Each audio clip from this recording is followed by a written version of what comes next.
আসসালামু আলাইকুম। HSC 25 batch. আমি বেশ কিছু কারণে তোমাদের ক্লাসটা এভাবে রেকর্ড করতে হচ্ছে, তোমাদের অলরেডি আমি বলে দিয়েছিলাম। তো আজকের ক্লাসে আমরা ইতিহাস দ্বিতীয় পত্রে যে আমাদের দ্বিতীয় যে অধ্যায় আছে ফরাসি বিপ্লব বা ফ্রেঞ্চ রেভলিউশন, সেটা নিয়ে আজ আমরা একটু কথা বলবো। ঠিক আছে? সো দেখো, এই ফরাসি বিপ্লব থেকে আমাদের যে এমসিকিউগুলো এসেছে বিগত বছরগুলোতে বা যেগুলো এবছর আসতে পারে, অ্যান্ড ইম্পর্টেন্ট কিছু এমসিকিউ আমরা আজ আলোচনা করব এবং এখান থেকে আর কি কি আসতে পারে সেগুলো বলবো। দেখো, আমাদের যে প্রথম প্রশ্নটা সেটা হচ্ছে যে ফরাসি বিপ্লব কত সালে সংঘটিত হয়েছিল। সো এই চ্যাপ্টার থেকে দেখো, এই যে একটা সাল, তোমরা অনেক সময় জিজ্ঞাসা করো যে ভাই, মানে সাল যে আছে এই সালগুলোর মধ্যে কোন কোন সালগুলো হচ্ছে ইম্পর্ট্যান্ট। সো দেখো, একটা বিপ্লব যখন হচ্ছে, হ্যাঁ, সো এই বিপ্লবটা কত সালে হচ্ছে সেটা তো অবশ্যই লাগবে। যেমন ধরো এখানে ফরাসি বিপ্লব, আমরা যখন অক্টোবর বিপ্লব করবো, সেই অক্টোবর বা বলশেভিক বিপ্লবটা সেটা কবে হয়েছিল? 1917 বা 1917 সালে। ঠিক আছে? সো এরকম আমাদের সালগুলো জানতে হবে। সো দেখো, এটা কি হবে অ্যান্সার? এটা অ্যান্সার হবে 1789 সালে। সো ফরাসি বিপ্লবটা আসলে দেখো একদিনে তো হয় নাই বা একটা বছরে তো হয় নাই। সো এটা কি 1789 সাল থেকে শুরু করে প্রায় অনেক দিন, ধরো যে তোমার 1800 সালের পরেও এটা কি চলেছে অনেকদিন পর্যন্ত বলতে পারো। তারপর দেখো এখানে সপ্তদশ শতকে ফরাসি রাজতন্ত্রকে একটি স্বৈরতন্ত্রী প্রতিষ্ঠানে পরিণত করেন কে? সো এখানে তোমার আমাদের ওই টাইমটাতে যে ফ্রেঞ্চ যারা তোমার সম্রাট ছিল, হ্যাঁ, তাদের মধ্যে দেখো এখানে 14th লুই বা 14দশ লুই অ্যান্ড 16th লুই, এই দুজন মানুষ, রাজনীতিবিদ মেজারিন সে কিন্তু এখানে কানেক্টেড ছিল না এই স্বৈরতন্ত্রী প্রতিষ্ঠান বানাতে। এখানে 14th Luis and 16th Luis, এখানে আমাদের অ্যান্সারটা হবে 1 আর 3। সো এই যে আমাদের 16th লুই, তিনি কিন্তু একটা কথা বলেছিলেন, কি বলছিলেন? I am state. ঠিক আছে, আমি নিজেই কি স্টেট, আমি নিজেই কি রাষ্ট্র, এই কথাটা কিন্তু তিনি বলেছিলেন। ওকে, সো তারপর দেখো এখানে আমাদের পরবর্তী যে প্রশ্নটা সেটা হচ্ছে যে আজও হাটবাড়িয়া গ্রামের উন্নয়ন ঘটেনি। গ্রামে যাদের জমি জমা আছে তারা বিশেষ সুবিধা ভোগ করে, অ্যান্ড যাদের জমি জমা নেই তারা অধিকারহীন। জমি জমার মালিক প্রথম স্তরের এবং জমিহীনরা দ্বিতীয় স্তরের। আর এক শ্রেণীর লোক আছে গ্রামে যাদের একেবারেই কিছু নেই, তারা ভিক্ষুক, তাদের বসবাসের জায়গাটুকু নেই।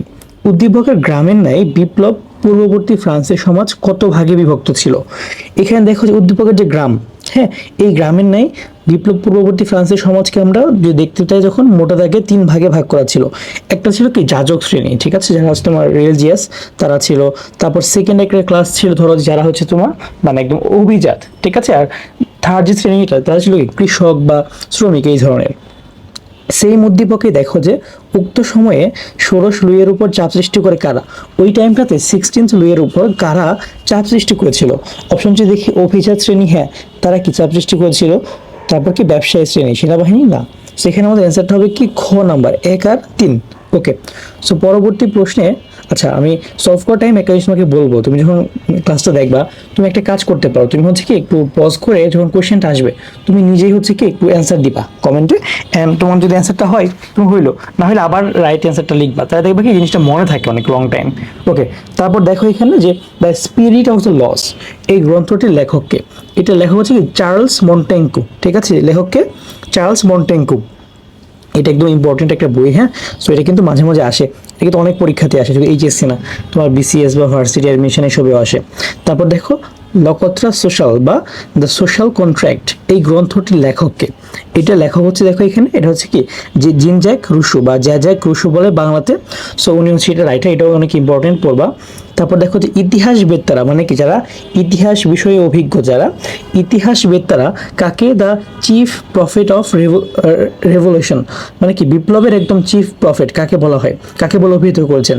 সেটাও কিন্তু সেম লোকটা যে তোমার একটু আগে আমরা দেখে আসলাম, সে কি করেছে, তোমার দ্য সোশ্যাল কন্ট্রাক্ট বইটা লিখেছে। ঠিক আছে, সো তাকে বলা হয় কি বিপ্লবের তোমার এই যে এখানে প্রধান প্রবক্তা, তার নাম কি জ্যাক রুশো বা জিন জ্যাক রুশো। ওকে, সো পরবর্তী প্রশ্ন যদি আমরা যাই, এখানে কি দেখবা যে সংবিধান সভা সমগ্র ফ্রান্সকে কতটি ডিপার্টমেন্ট বা প্রদেশে সমান ভাগে ভাগ করেছিলেন? এখানে দেখো এটা একটা তোমার নিউমেরিক্যাল কোয়েশ্চেন, এগুলোতে কিছু জিনিস তোমার আগে মুখস্থ করে যেতে হবে যেগুলো আগের বছরে এসেছে। এইটার অ্যান্সার হবে কি 83, ঠিক আছে, 83টি। তারপর দেখেন এখানে আরেকটা নিউমেরিক্যাল কোয়েশ্চেন, সুশাসন প্রতিষ্ঠার লক্ষ্যে প্রদেশগুলোকে কতটি জেলায় বিভক্ত করা হয়েছিল? একটু আগে আমরা দেখে আসলাম কি এখানে তোমার মোটামুটি প্রদেশ ছিল কয়টা? 83টা। সেই 83টা প্রদেশকে আবার তোমার এখানে ভাগ করা হয়েছিল মোটামুটি 547টা জেলাতে। ঠিক আছে, সো এটা একটু মনে রাখবা। তারপর দেখো যে তৎকালীন ফ্রান্সের 2 কোটি 60 লক্ষ জনসংখ্যার মধ্যে কত লক্ষ নাগরিক সক্রিয় ভোটাধিকার বলে বিবেচিত বা লাভ করেছিলেন? তৎকালীন দেখো তোমার মোটামুটি 2,60,00,000-র মধ্যে মাত্র 45 লক্ষ তারা কি ভোটাধিকার দিতে পারতেন। তারপর দেখেন এখানে যে জনতা কত সালে টুইলারিস রাজপ্রাসাদ আক্রমণ করেন। এই টুইলারিস রাজপ্রাসাদ যেটা এখানে আক্রমণ করেছিল কবে? 20 জুন 1792 সালে, যখন তোমার বিপ্লবটা একদম পিক মোমেন্টে আছে। হ্যাঁ, বাংলাদেশে কিছুদিন আগে যে বিপ্লব হলো না, সেই বিপ্লবে কি আমরা গণভবন আক্রমণ করেছিলাম, সেরকম। তারপর দেখেন যে রোবসপিয়ারকে কখন গিলোটিনের মৃত্যুদণ্ড প্রদান করা হয়। দেখো এই যে রোবসপিয়ার আর যে গিলোটিন কি তোমার হচ্ছে একটা যন্ত্র, যেটার মাধ্যমে কি মানুষকে হত্যা করা হয়। ধরো যেরকম একটা যন্ত্র, এখানে তোমার ধরো যে মাথাটা দিলে তোমার এটাকে ধাক্কা মারলে কি তার মাথাটা আগে কেটে পড়ে যায়, মানে এরকম একটা যন্ত্র টাইপ। আমি দেখাতে পারছি না এখন, সরি। সো এই রোবসপিয়ারই কি ছিলেন? তিনি এই গিলোটিনের মানে আবিষ্কারক। এই গিলোটিনটা তিনি নিজে বানিয়েছিলেন, ঠিক আছে। সো এটাতেই আলটিমেটলি তার মৃত্যু হয়, কারণ তিনি তোমার বিপ্লবের পরে তিনি আসলে সত্যি বলতে খুব বেশি একটা মানে ধরো যে লাফালাফি করা বা একটু তোমার সন্ত্রাসবাদটা ছড়াচ্ছিল, ঠিক আছে। সো আলটিমেটলি তাকেও এই গিলোটিনে হত্যা করা হয়। তারপর দেখো যে ফ্রান্সের কৃষক শ্রমিকদের বলা হতো কোন শ্রেণী? আমরা কি দেখলাম না যে ফ্রান্সের তৎকালীন যে সমাজটা 3 ভাগে বিভক্ত ছিল। একটা কি যাজক শ্রেণী, একটা কি ছিল তোমার যাজক শ্রেণী, একটা ছিল আমাদের যাজক শ্রেণী, একটা ছিল কি, একটা ছিল অভিজাত শ্রেণী। অভিজাত শ্রেণী একটা কি ছিল তোমার নিম্ন শ্রেণী বা হচ্ছে তোমার গরিব শ্রেণী বা নিম্ন শ্রেণী বলতে পারো। এইটার মধ্যে তোমার এই যে ফ্রান্সের কৃষক শ্রমিক তারা ছিল কি তৃতীয় শ্রেণী বা গরিব শ্রেণীর মধ্যে। সো আমাদের অ্যান্সার হবে এইটা, ঠিক আছে। সো দেখো এখানে আমরা যাই, এরপর দেখো যে ফরাসি বিপ্লব হয়েছিল। অপশনগুলো একটু দেখি আমরা কি কি মিল আছে। 1789 সালে, হ্যাঁ এটা মিলেছে। তারপর হচ্ছে রাজা ষোড়শ লুইয়ের বা 16th লুইয়ের টাইমে, হ্যাঁ এটাও মিলেছে। সো এটা আর হবে না, আমাদের অ্যান্সার হবে কি 1 and 2। তারপর যদি আমরা একটু যাই সামনে যে সন্ত্রাসের রাজত্বের প্রধান নেতা কে ছিল। এখানে দেখো একটু আগে তোমাদেরকে বলেছিলাম আমি যে তোমার ওই বিপ্লবের টাইমে একজন কিন্তু খুব সন্ত্রাসবাদ ছড়াচ্ছিল, সে এবং নিজেই গিলোটিনের মানে প্রবর্তক ছিল। তার নাম কি রোবসপিয়ার। নেপোলিয়ন তো অবশ্যই না, কারণ তিনি ছিলেন কি ফরাসি বিপ্লবের একজন বরপুত্র, বা তিনি আসলে বিপ্লবের পরে ভালো কাজ করেছেন। তারপর কি ডাল্টন, সো এখানে ডাল্টনটা হয়। সো আমাদের রোবসপিয়ার আর ডাল্টন এই দুজন কিন্তু এই সাম্রাজ্যবাদী বা সাম্রাজ্যবাদ না আসলে সন্ত্রাসবাদের প্রবক্তা ছিল ওই টাইমটাতে। সো অ্যান্সার হবে কি 1 আর 3। তারপর দেখেন এখানে আমাদের ছোট্ট একটা জিনিস একটু বলি, তোমরা যারা ঢাকা ভার্সিটি খ ইউনিটে ভর্তি পরীক্ষা দিবা, আমাদের কিন্তু আমার আর তোমাদের অর্ক ভাইয়ার যারা আমাদের ক্লাস করেছে, আমাদের ক্লাস যদি তোমাদের ভালো লাগে, আমাদের কিন্তু ডিইউ বি ইউনিটের একটা প্রাইভেট প্রোগ্রাম আছে, ঠিক আছে। এটা কিন্তু কোনো কোর্সের মতো না। ধরো যে এই প্রাইভেট প্রোগ্রামটা কি আমি তোমার প্রাইভেট কেয়ার নিব, ধরো যে তুমি কি পড়বা না পড়বা, তোমাকে আমি রুটিন বানিয়ে দিব, সবাইকে আলাদা করে তোমার কি কি সমস্যা হচ্ছে এই ধরনের জিনিসপত্র। সো একজন ঢাবিয়ান ভাইয়ের কাছে তুমি যদি 4-5 মাস এইভাবে পড়তে চাও, আমাদের কোর্স ফি রেখেছি মাত্র 8,000 টাকা। বর্তমানে এইচএসসি পর কিন্তু 10,000 টাকা হয়ে যাবে। সো আমাদের ক্লাস যদি তোমার ভালো লাগে, তুমি অবশ্যই আমাদের কোর্সটাতে এনরোল করতে পারো, ঠিক আছে। আর ডিটেলস জানতে তুমি অবশ্যই আমাদের একটা নাম্বার দিয়ে দিয়ে এখানে তুমি হচ্ছে কল দিতে পারো। ওকে, সো আসলে আমরা আবার এগিয়ে যাই। ফরাসি বিপ্লবের সময় ফ্রান্সের রাজা কে ছিল? ওই টাইমটাতে কিন্তু আমরা সবাই জানি ফ্রান্সের রাজা কে ছিল, 16th লুই, ঠিক আছে। এটা কিন্তু বারবার আসে, ঠিক আছে। এই তোমার 16th লুইয়ের যে জিনিসটা তোমার ধরো যেটা কিন্তু বারবার আসছে আমাদের, কি হবে সরি, এটা হবে যে আমাদের 16th লুই। ওকে, তারপর দেখেন এখানে যে অস্ট্রিয়ার রাজধানীর নাম কি। অস্ট্রিয়ার রাজধানীর নাম এটা ভিয়েনা, এটা হচ্ছে খুবই একটা বেসিক ইনফরমেশন, এটা তোমরা সবাই জানো। ফরাসি বিপ্লবের প্রাককালে ফ্রান্স অভিজাত শ্রেণী কতটি উপগোষ্ঠী ছিল? ফ্রান্সের যে অভিজাত শ্রেণীটা সেখানেও কিন্তু আবার ভাগ ছিল, ঠিক আছে। এটা কয়টা ছিল টোটাল? 3টা। এগুলো তোমরা সবাই জানো, খুবই বেসিক ইনফরমেশন এগুলো। আচ্ছা, তারপর এখানে একটু দেখি আমরা যে প্রাক বিপ্লব ফ্রান্সের অর্থনীতির অন্যতম অন্ধকারময় দিক ছিল কোনটা? দেখো প্রাক বিপ্লব মানে বিপ্লবের পূর্বে যে অর্থনীতি তার অন্ধকারময় একটা দিক, সেটা কি ছিল? সরকারি অমিতব্যয়িতা, কৃষক শ্রেণী কর্মবিমুখতা না, কৃষকরা আসলে জমি কাজ করতো, যাজক শ্রেণী অতি বিলাসিতা, এটাও আসলে এভাবে না, বিপ্লবীদের সন্ত্রাসী কার্যকলাপ, এটাও না। সবচেয়ে অন্যতম হয়তো কি সরকারের অমিতব্যয়িতা। তারা কি করতো? তারা দেশের মানুষের জন্য না মানে খরচ করতে চাইতো না, ঠিক আছে। তারা মানুষের জন্য খরচ করতে চাইতো না বা করতে চাইতো না। তো এই কারণে আর কি এটা হয়েছে। তারপর দেখো এখানে যে অষ্টাদশ শতকের তোমার দার্শনিকদের অবদান সম্বন্ধে তুমি কোনটিকে বেশি সঠিক মনে করো? এখানে দেখি আমরা একটু যে শাসন ব্যবস্থার পরিবর্তন ঘটান, তারা মধ্যযুগের অন্ধবিশ্বাস ও কুসংস্কারের তীব্র সমালোচনা করেন, সংঘটিত বিভিন্ন বিপ্লবে নেতৃত্ব দেন, সমাজতন্ত্রকে পৃষ্ঠপোষকতা করেন। এটা আসলে হবে কি আমাদের তারা মধ্যযুগের অন্ধবিশ্বাস ও কুসংস্কারের তীব্র সমালোচনা করেন। এটাই কি হবে আমাদের অ্যান্সার, ঠিক আছে।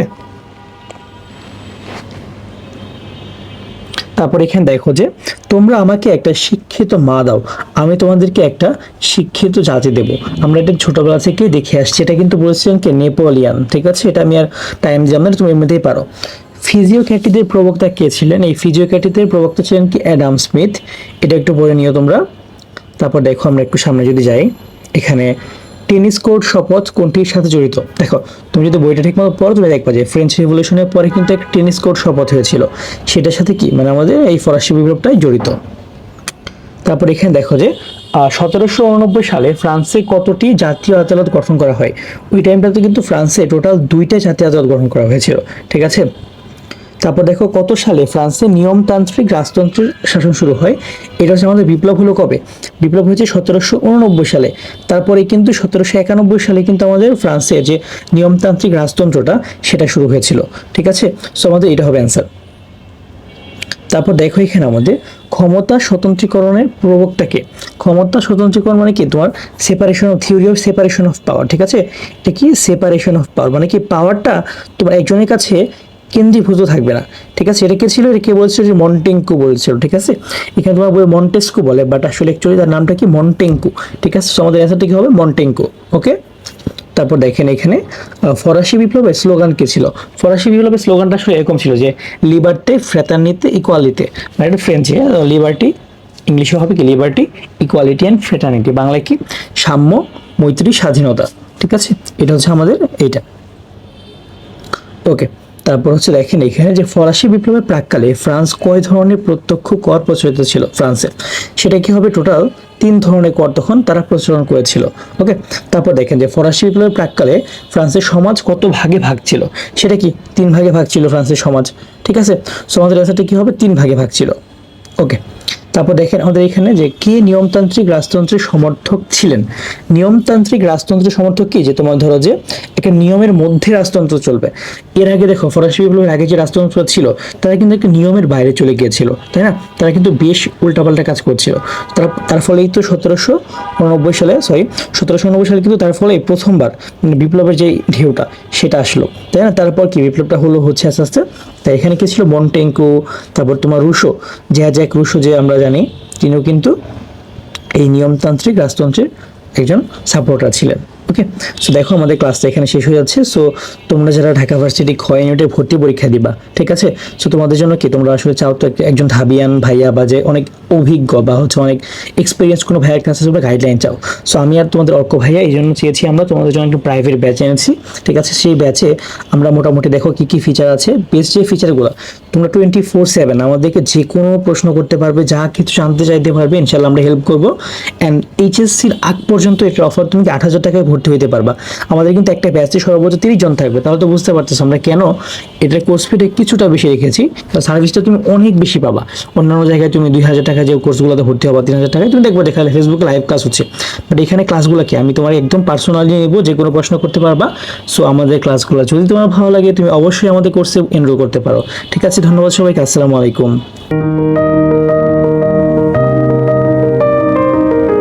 আসসালামু আলাইকুম, এইচএসসি 25 ব্যাচ। এখন আমরা তোমাদের ইতিহাস দ্বিতীয় পত্রের যে 3য় অধ্যায় আছে, যেখানে প্রথম বিশ্বযুদ্ধ এবং ভার্সাই চুক্তি এবং লিগ অফ নেশনস নিয়ে আলোচনা আছে, সেই চ্যাপ্টারের আগের বছরের আসে এমসিকিউ এবং এই বছর কোন কোন এমসিকিউ আসতে পারে তা নিয়ে আলোচনা করব। তাহলে চলো শুরু করা যাক। সো তোমাদের আগের মতোই আমি আবার একটা গাইডলাইন দিব, তোমরা এমসিকিউ সলভ করার টাইমে আগে পজ করে নিজে একবার অ্যান্সার দিবা, এন্ড ভুল হলে আবার লিখবা, তাহলে এক্ষেত্রে তোমার একটা ভালো প্র্যাকটিস হয়ে যাবে। তাহলে আসো, এখানে যে প্রথম যে আমাদের প্রশ্নটা সেটা কি, প্রথম বিশ্বযুদ্ধ কবে শুরু হয়েছিল? এখানে দেখো অপশনে কি কি আছে, 1914, 1918, 1939, 1945। সো এখানে কিন্তু তুমি একটা মজার ব্যাপার খেয়াল করবা যে এখানে 2টা বিশ্বযুদ্ধেরই একদম শুরুর সাল এবং শেষ সালটা দেওয়া আছে। দেখো প্রথম বিশ্বযুদ্ধ শুরু হয়েছিল কবে? 1914 সালে, এটা হবে অ্যান্সার। এবং শেষ হয়েছিল কবে? এখানে এসে কিন্তু ওয়ার্ল্ড ওয়ার 1টা শেষ হলো। আর এই যে 2টা সাল দেওয়া আছে 1939 এবং 1945, এখানে কিন্তু প্রথম বিশ্বযুদ্ধটা কি শুরু হয়েছিল এন্ড শেষ হয়েছিল। তাহলে আসো পরবর্তী প্রশ্নে যাই আমরা। এখানে দেখো যে ত্রিপক্ষীয় আতাতের সদস্য ছিল কয়টা? আচ্ছা, এখানে আমাদের দ্বিতীয় বিশ্বযুদ্ধে যে তোমার টোটাল প্রথম বিশ্বযুদ্ধে যে আমাদের টোটাল 2টা দল ছিল, হ্যাঁ, এই দলগুলোকে কি বলে? একটাকে বলে হচ্ছে তোমার ট্রিপল অ্যালায়েন্স, একটাকে বলা হয় কি ট্রিপল অ্যালায়েন্স, আরেকটা বলা হয় ট্রিপল অন্তন্ত, ট্রিপল অন্তন্ত। ঠিক আছে, এটা তুমি যেভাবে আমি লিখবো এটা, সেটা যদি উচ্চারণ করে সেভাবে এনতেন্থ হবে, ঠিক আছে, বাট এটা উচ্চারণ কি ট্রিপল অন্তন্ত, ঠিক আছে, এরকম একটা উচ্চারণ হয়। ওকে, সো এটা যে বাংলাটা, যে ট্রিপল অ্যালায়েন্স, তার যে বাংলাটা সেটা কি ত্রিপক্ষীয় যে মিত্রটা, ঠিক আছে, ত্রিপক্ষীয় মিত্র ট্রিপল অ্যালায়েন্সের বাংলাটা। আর এখানে ট্রিপল আতাত যেটা তোমার আছে, সেটা যে বাংলাটা সেটা কি ত্রিপক্ষীয় আতাত, মানে কি তোমার ফ্রেন্ডশিপ, ঠিক আছে, দুইটাই সেম, অ্যালায়েন্স অন্তত সেম জিনিসপত্রই, মানে একটা আতাত বা অ্যালায়েন্স সেমই, তোমার একটু ভাষাগত ডিফারেন্স। সো এখানে দেখো আমাদের যে ত্রিপক্ষীয় আতাতটা, সেই ত্রিপক্ষীয় আতাতের যে মেম্বার, হ্যাঁ, এখানে তুমি দেখো আমাদের অপশনে কি কি আছে, এখানে যে ইংল্যান্ড, ফ্রান্স, এই দুইটা আছে অ্যান্সার, এন্ড যুক্তরাষ্ট্র। এখানে কিন্তু আমি যেটা দেখি, দেখো যে ট্রিপল অ্যালায়েন্স এর ট্রিপল অন্তত, এখানে কিন্তু কোনোটাই হয় না, ঠিক আছে। আমাদের প্রথম বিশ্বযুদ্ধে কিন্তু দেখো আমাদের এই যে ট্রিপল অ্যালায়েন্সটা, এখানে মেম্বার কারা কারা ছিল, এই ট্রিপল অ্যালায়েন্সের মেম্বার ছিল কি তোমার ইংল্যান্ড ছিল একটা, ফ্রান্স ছিল একটা, আরেকটা ছিল কি তোমার রাশিয়া। এটা কি ত্রিপক্ষীয় মিত্র শক্তি যেটা। আর এখানে দেখো ট্রিপল অ্যালায়েন্স আতাত যেটা, ত্রিপক্ষীয় আতাত যেটা, এটা মেম্বার ছিল কারা কারা, তোমার জার্মানি, আরেকটা ছিল হচ্ছে কি তোমার ইতালি, এখানে হবে তোমার অস্ট্রো হাঙ্গেরি, সরি এখানে ইতালি না, এখানে হবে তোমার জাপান হবে, জার্মানি, এখানে হবে তোমার জাপান, এখানে হবে কি তোমার অস্ট্রো হাঙ্গেরি, ঠিক আছে। সো এখানে আমাদের এইটা হবে আমাদের জিনিসটা, এখানে প্রশ্নটা একটু ভুল আছে, একটু দেখে নিও। তারপর দেখো এখানে আমাদের পরবর্তী একটা প্রশ্ন, যে কংসুর গ্রামের মজনু ও লাইলি পার্শ্ববর্তী উলপুর গ্রামে বেড়াতে গেলে দুষ্কৃতকারীরা দুজনকে হত্যা করে। এ নিয়ে দু গ্রামের বাসিন্দাদের মধ্যে তুমুল লড়াই চলে। এই হত্যাকাণ্ডকে উলপুরের হত্যাকাণ্ড বলা হয়।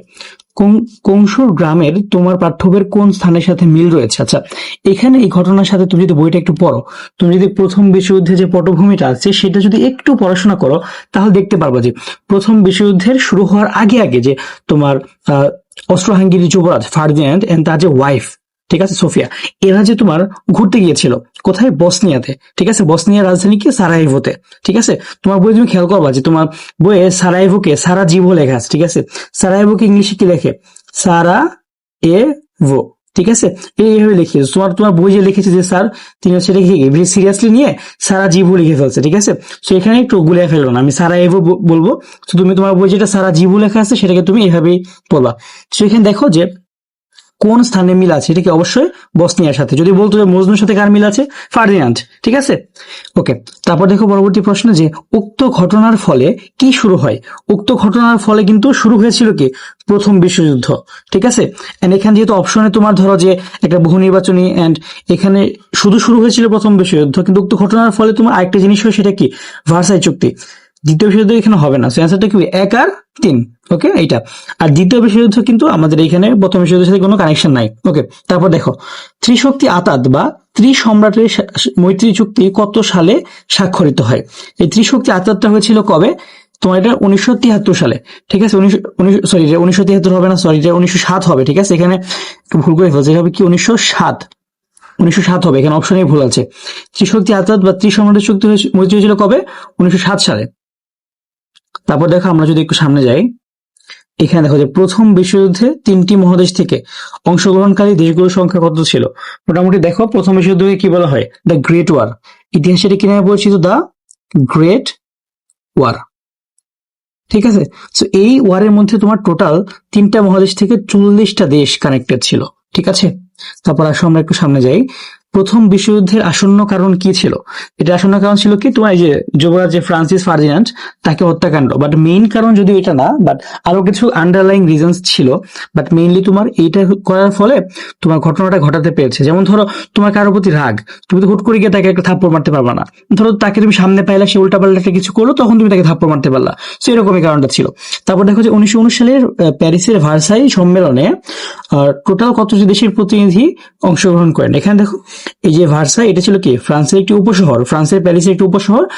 প্রথম বিশ্বযুদ্ধের পরে তোমার জার্মানির উপর সবকিছু দায় চাপিয়ে দেওয়া, বা এটা যে একটা জার্মানির একটা রিপারেশনস, বা তোমার ধরো যে এখানে জার্মানি সব ক্ষতিপূরণ দিবে, তো সেই টাইমটাতে টোটাল 32টা দেশ অংশগ্রহণ করেছিল। ওকে, তারপর দেখো এখানে প্রথম বিশ্বযুদ্ধে কত কোটি মানুষকে সেনাবাহিনী সদস্য হিসেবে যুদ্ধে অংশ নিতে হয়েছিল? টোটাল বলতে পারো 7 কোটি। হ্যাঁ, তো অনেক হিউজ নাম্বার। তিনটা মহাদেশ, দেখো তিনটা মহাদেশের 40টা দেশে টোটাল 7 করোড় মানুষ এখানে কি অংশ নিয়েছিল। ঠিক আছে, পৃথিবী এর আগে এরকম যুদ্ধ দেখেনি বলা যায়। তারপর দেখো এখানে জার্মানির কয়লা সমৃদ্ধ, এখানে স্টার বেসিন আছে, সার হবে। ঠিক আছে, তোমার এখানে স্টার হবে, সার হবে, SAAR। ঠিক আছে, স্টার বেসিন বলতে আসলে কিছু নাই, এখানে সার বেসিন হবে। সার বেসিন অঞ্চলটি কত বছরের জন্য জাতিপুঞ্জের তত্ত্বাবধানে দেওয়া হয়? সেটা হচ্ছে কি 15 বছরের জন্য। তোকে যেটা বললাম আমি, যে প্রথম বিশ্বযুদ্ধের পরে যুদ্ধে যত দায় বলো, যত ক্ষতিপূরণ বলো, সব জার্মানির উপর চাপিয়ে দেওয়া হয়েছিল। এইটাই কিন্তু মানে দ্বিতীয় বিশ্বযুদ্ধের একদম মেইন রিজন। হ্যাঁ, এরপর আমরা দেখতে পারবো আস্তে আস্তে। দেখো ভার্সাই কোথায় অবস্থিত, দেখো ভার্সাইটা অবস্থিত হচ্ছে আমাদের ফ্রান্সে। ফ্রান্সের প্যারিসের একটা উপশহর হচ্ছে ভার্সাই, এখানে কিন্তু ভার্সাই চুক্তি হয়েছে। তারপর দেখো প্রথম বিশ্বযুদ্ধে সবচেয়ে ক্ষতিগ্রস্ত হয়েছিল কে? সবচেয়ে ক্ষতিগ্রস্ত হয়েছিল কিন্তু ফ্রান্স। ফ্রান্সে কিন্তু তোমার ধরো যে জার্মানি একদম ফ্রান্সে একদম মোটামুটি বলতে পারো অনেক ক্ষতি করেছে ওই টাইমটাতে। লিগ অফ নেশনস প্রতিষ্ঠার প্রধান উদ্যোক্তা কে ছিল? এখানে তোমার লিগ অফ নেশনস এর প্রধান উদ্যোক্তা ছিল কি? Woodrow Wilson. তিনি কি ছিলেন? ওই টাইমের তোমার ইউএস এর প্রেসিডেন্ট। ঠিক আছে, তিনি ছিলেন ওই টাইমে কি ইউএস প্রেসিডেন্ট। কিন্তু সবচেয়ে আইরনিক্যাল ব্যাপার হচ্ছে যে তোমার ইউএস এর প্রেসিডেন্ট এটা বানাচ্ছে, কিন্তু ইউএস দেশটা নিজেই জয়েন করে নাই এই লিগ অফ নেশনসে। ঠিক আছে, প্রথম বিশ্বযুদ্ধের প্রধান কারণ কি ছিল? প্রধান কারণ তো এখানে বলা যায় না, শুধু ধরো যে একটা, এখানে যেহেতু বলেছে অপশনে আমাদের কি ক্যাচ ইংল্যান্ডের কূটনীতি, এটা হয় না, ফ্রান্সের নিষ্ক্রিয়তা হয় না, জাতিসংঘের সৃষ্টি না হওয়া, এটা হয় না, সারায়েভো বা সারাজীবো লেখছে এখানে। তো এখানে সারায়েভো হত্যাকাণ্ডটাকে তোমার হচ্ছে ওই টাইমটা একটা রুট, একটা রিজন বলতে পারো। ঠিক আছে, ওই টাইমের জন্য জাস্ট খালি আন্ডারলাইন রিজন ছিল। তারপর দেখো যে প্রথম বিশ্বযুদ্ধে পরাজিত শক্তি কারা ছিল? পরাজিত শক্তি ছিল কি? জার্মানি। ঠিক আছে, ফ্রান্স না, ব্রিটেন না, আমেরিকা না, জার্মানির সাথে কে কে ছিল? তোমার ধরো যে জাপান বলতে পারো এখানে। তারপর তোমার ধরো যে এখানে আর কে কে ছিল? তোমার ধরো যে অস্ট্রো হাঙ্গেরি ছিল। ঠিক আছে, এই অস্ট্রো হাঙ্গেরি ছিল। তারপর তোমার ধরো যে অটোমান এম্পায়ার ছিল, যে ওসমানী সাম্রাজ্য বলি আমরা। ওকে, তারপর দেখো এখানে আমাদের প্রথম বিশ্বযুদ্ধের ক্ষেত্র ছিল কি, মানে কোথায় কোথায় হয়েছিল? দেখো এখানে অপশনে কি কি আছে? এশিয়া। হ্যাঁ, এশিয়াতে হয়েছিল কি তোমার এই যে দেখো যে এশিয়ার বেশ কয়েকটা দেশে প্রথম বিশ্বযুদ্ধ হয়েছে, যেমন তোমার ধরো যে টার্কি বলো বা এদিকে হয়েছে। তারপর দেখো ইউরোপের তো প্রায় সব দেশেই হয়েছে, আফ্রিকাতে না। সেখানে আমাদের এই দুটো অপশন হবে। তারপর দেখো এখানে যে প্রথম বিশ্বযুদ্ধের কারণ কি ছিল? এখানে কারণ ছিল দেখো জার্মানির উগ্র জাতীয়তাবাদ। হ্যাঁ, এটা হয়। তারপর তোমার ধরো যে এখানে ইংল্যান্ডের সাম্রাজ্যবাদ। হ্যাঁ, এটা হয়। আমেরিকার উপনিবেশবাদের সাথে আসলে এখানে কানেকশন নাই। আমেরিকার উপনিবেশবাদটা শুরু হয়েছিল দ্বিতীয় বিশ্বযুদ্ধের পর থেকে। তারপর দেখো এখানে যে প্রথম বিশ্বযুদ্ধের পর বিশ্ব শান্তি প্রতিষ্ঠায় বিখ্যাত 14 দফা প্রস্তাব ঘোষণা করেন কে? এটা কিন্তু যে প্রেসিডেন্ট উড্রো উইলসন, যেটা বললাম ইউএসএ তৎকালীন প্রেসিডেন্ট যে ছিলেন। তারপর দেখো যে নিচের কোনটিকে ত্রিশক্তি আতাত বলা হবে? দেখো এখানে ত্রিশক্তি আতাত। হ্যাঁ, এই যে প্রথম বিশ্বযুদ্ধের ক্ষেত্রে তোমার ত্রিশক্তি আতাত কাজ ছিল। দেখো এখানে আমাদের অপশনে দেখো যে আমাদের কি বলে এটাকে, আন্তন্ত ট্রিপল আন্তন্ত। এখানে কারা কারা ছিল? Germany, Austria, Italy. আর ট্রিপল অ্যালায়েন্স কারা ছিল? অ্যালায়েন্সে ছিল হচ্ছে তোমার এই যে ইঙ্গ ফরাসি রুশ, মানে কি ব্রিটিশরা, ফ্রেঞ্চরা অ্যান্ড রাশিয়ানরা। ঠিক আছে, তারপর দেখো এখানে যে কত সালে লন্ডন চুক্তি স্বাক্ষরিত হয়? লন্ডন চুক্তিটা স্বাক্ষরিত হয়েছিল এখানে দেখো 1873 আছে অপশনে, 1914 আছে, 1814 আছে, 1871 আছে, 1945 আছে। বাট মেইনলি আসলে লন্ডন চুক্তিটা সেটা হয়েছিল 1839 সালে। এখানে কোনো অপশনেই ঠিক নাই। ঠিক আছে, এখানে লন্ডন চুক্তি কত সালে হবে? 1839 সালে হবে। তারপর দেখো এখানে যে জার্মানি কত খ্রিস্টাব্দে ফরাসি অঞ্চল আলসাস লরেন যে অঞ্চলটা আছে, এটা কি খুবই একটা ইম্পর্টেন্ট রিজন ছিল ফ্রান্সের জন্য। এটা কিন্তু 1871 সালে কিন্তু তোমার জার্মানি দখল করে নিয়েছিল। ঠিক আছে, সো এটা নিয়েও একটা তোমার হচ্ছে জার্মানির প্রতি ফ্রান্সের একটা বিদ্বেষ ছিল। তারপর দেখো কত সালে ফ্রান্স জার্মানির কাছে পরাজিত হয়? সেটা কি 1870 সালে? 1870 সালে এটা কি তোমার ওই টাইমটাতে তোমার জার্মানি তোমার মোটামুটি বলতে পারো প্রথমবারের মতো একত্রিত হয়েছিল। ঠিক আছে, অটো ভন বিসমার্কের নাম তোমরা শুনেছো, তার নেতৃত্বে।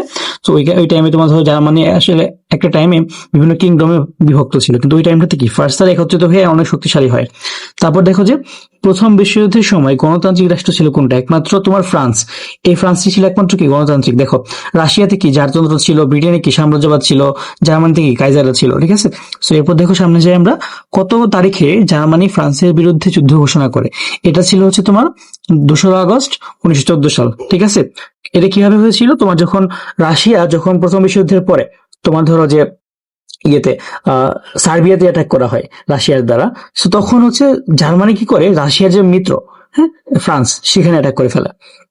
তারপর দেখো এখানে লিগ অফ নেশনস এর প্রথম অধিবেশন কবে অনুষ্ঠিত হয়, সেটা 10 জানুয়ারি 1920 সালে। লিগ অফ নেশনস কি, এটা হচ্ছে তোমার প্রথম বিশ্ব শান্তি প্রতিষ্ঠার জন্য প্রথম বিশ্বযুদ্ধের পর উড্রো উইলসন এর প্রস্তাবিত তোমার যে ইয়ে ছিল, 14 দফা ছিল, তার ভিত্তিতে একটা সংস্থা গড়ে তোলা হয়। সেটাই কি, প্রথম অধিবেশনটা 10 জানুয়ারি 1920 সালে হয়। কোন চুক্তির মাধ্যমে প্রথম বিশ্বযুদ্ধের সমাপ্তি ঘটে, এটা কি ছিল, এই যে তোমার ভার্সাই চুক্তিটা, এই ভার্সাই চুক্তিটাই কি ছিল দ্বিতীয় বিশ্বযুদ্ধের একদম মূল যে জিনিসটা, বীজ সেটা। জার্মানি কত তারিখে রাশিয়া আক্রমণ করে, এখানে রাধিয়া আছে, রাশিয়া হবে এটা, আশা করে বুঝে নিবা। জার্মানি কত তারিখে রাশিয়া আক্রমণ করে সেটা দেখো, সেটা হচ্ছে যে 1 আগস্ট 1914 সালে। সো এই টাইমটাতে। তারপর দেখো এখানে, আমি উপনিবেশবাদী লোক নই, এটা কে বলেছিল, এটা বলছিল কি বিসমার্ক, অটো ভন বিসমার্ক, যে তিনি বলেছিল এই কথাটা, সে কি উপনিবেশ চায় না।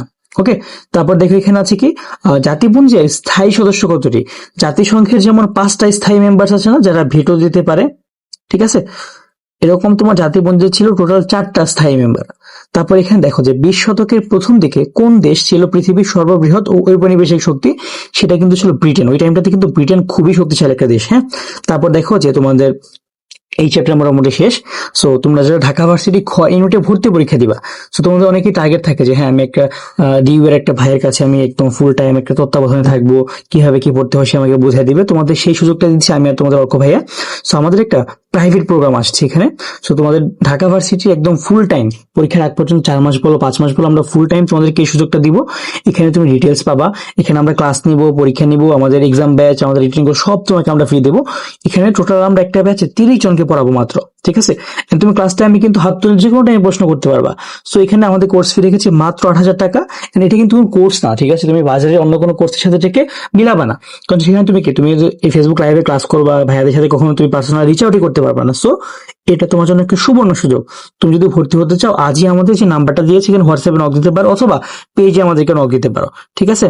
সো সবাই ভালো থাকো, আল্লাহ হাফেজ, আসসালামু আলাইকুম, দেখা হবে পরবর্তী কোনো ক্লাসে।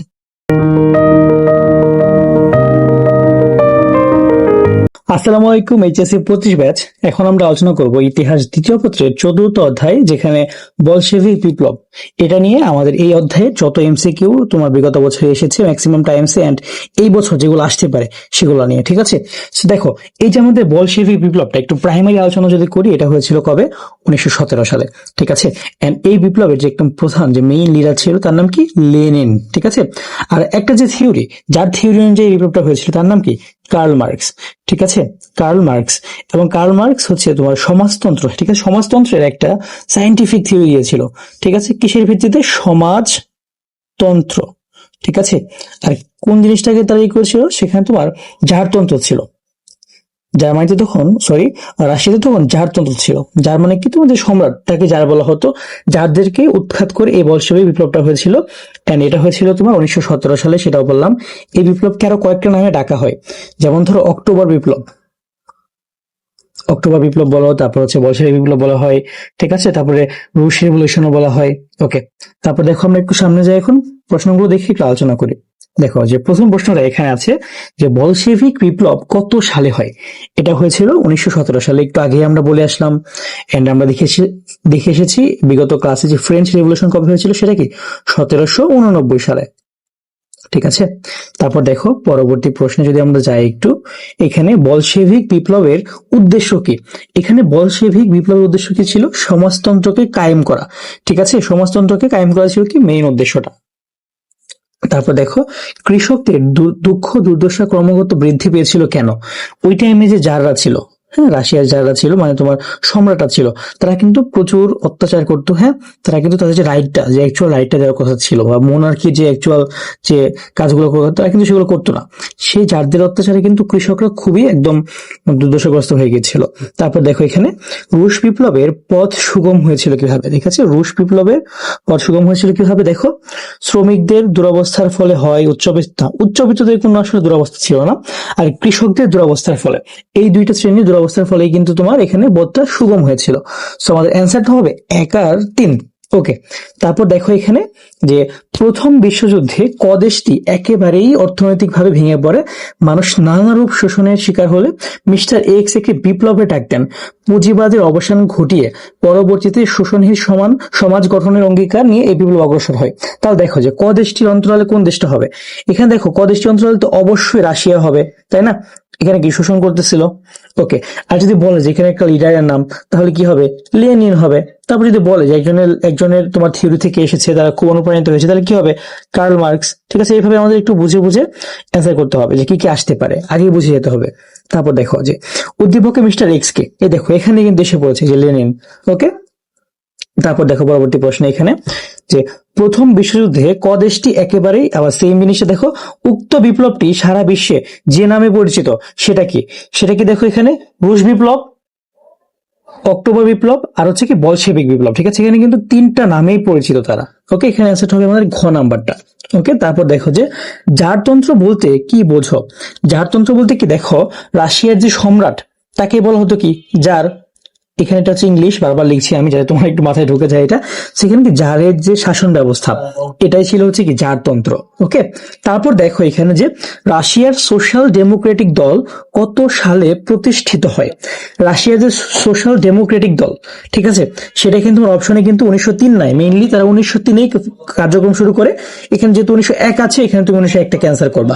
ঠিক আছে, তারপর দেখো যে ডেমোক্রেটিকরা কিভাবে বলশেভিক হলেন, সেটা হচ্ছে দেখো অপশন যে মার্ক্সবাদে বিশ্বাসী বলে, বিপ্লবী সংগঠন বলে, সংখ্যাগরিষ্ঠ দল বলে, সংখ্যালঘু বলে। তারা মিলে কি মার্ক্সবাদে বিশ্বাসী বলেই তারা কি হলো, বলশেভিক হলেন। তারপর এখানে দেখেন যে সোভিয়েত বলতে কি বোঝো? সোভিয়েত বলতে কি দেখো একটি রাজনৈতিক সংগঠন না, কোন দেশের নাম না, এখানে কিন্তু টোটাল 15 কান্ট্রিজ ছিল, 15টা দেশ ছিল। কোন প্রশাসনিক ইউনিট না, স্বশাসিত পরিষদ। হ্যাঁ, তারা কি একটা স্বশাসিত পরিষদ ছিল 15টা দেশকে নিয়ে গঠিত। লেনিনের আন্দোলন সমাজতান্ত্রিক বিপ্লবের ড্রেস রিহার্সেল হিসেবে আখ্যায়িত হয় কত সালে? সমাজতান্ত্রিক বিপ্লবের কি ড্রেস রিহার্সেল হিসেবে কবে আখ্যায়িত হয় লেনিনের এই তো আন্দোলনটা? 1917 সালে। ঠিক আছে, এটাকে অক্টোবর রেভলিউশন বা রুশ রেভলিউশন বা বলশেভিক রেভলিউশন নামে পরিচিত। সমাজতন্ত্রের বৈজ্ঞানিক ব্যাখ্যা কে প্রদান করেন?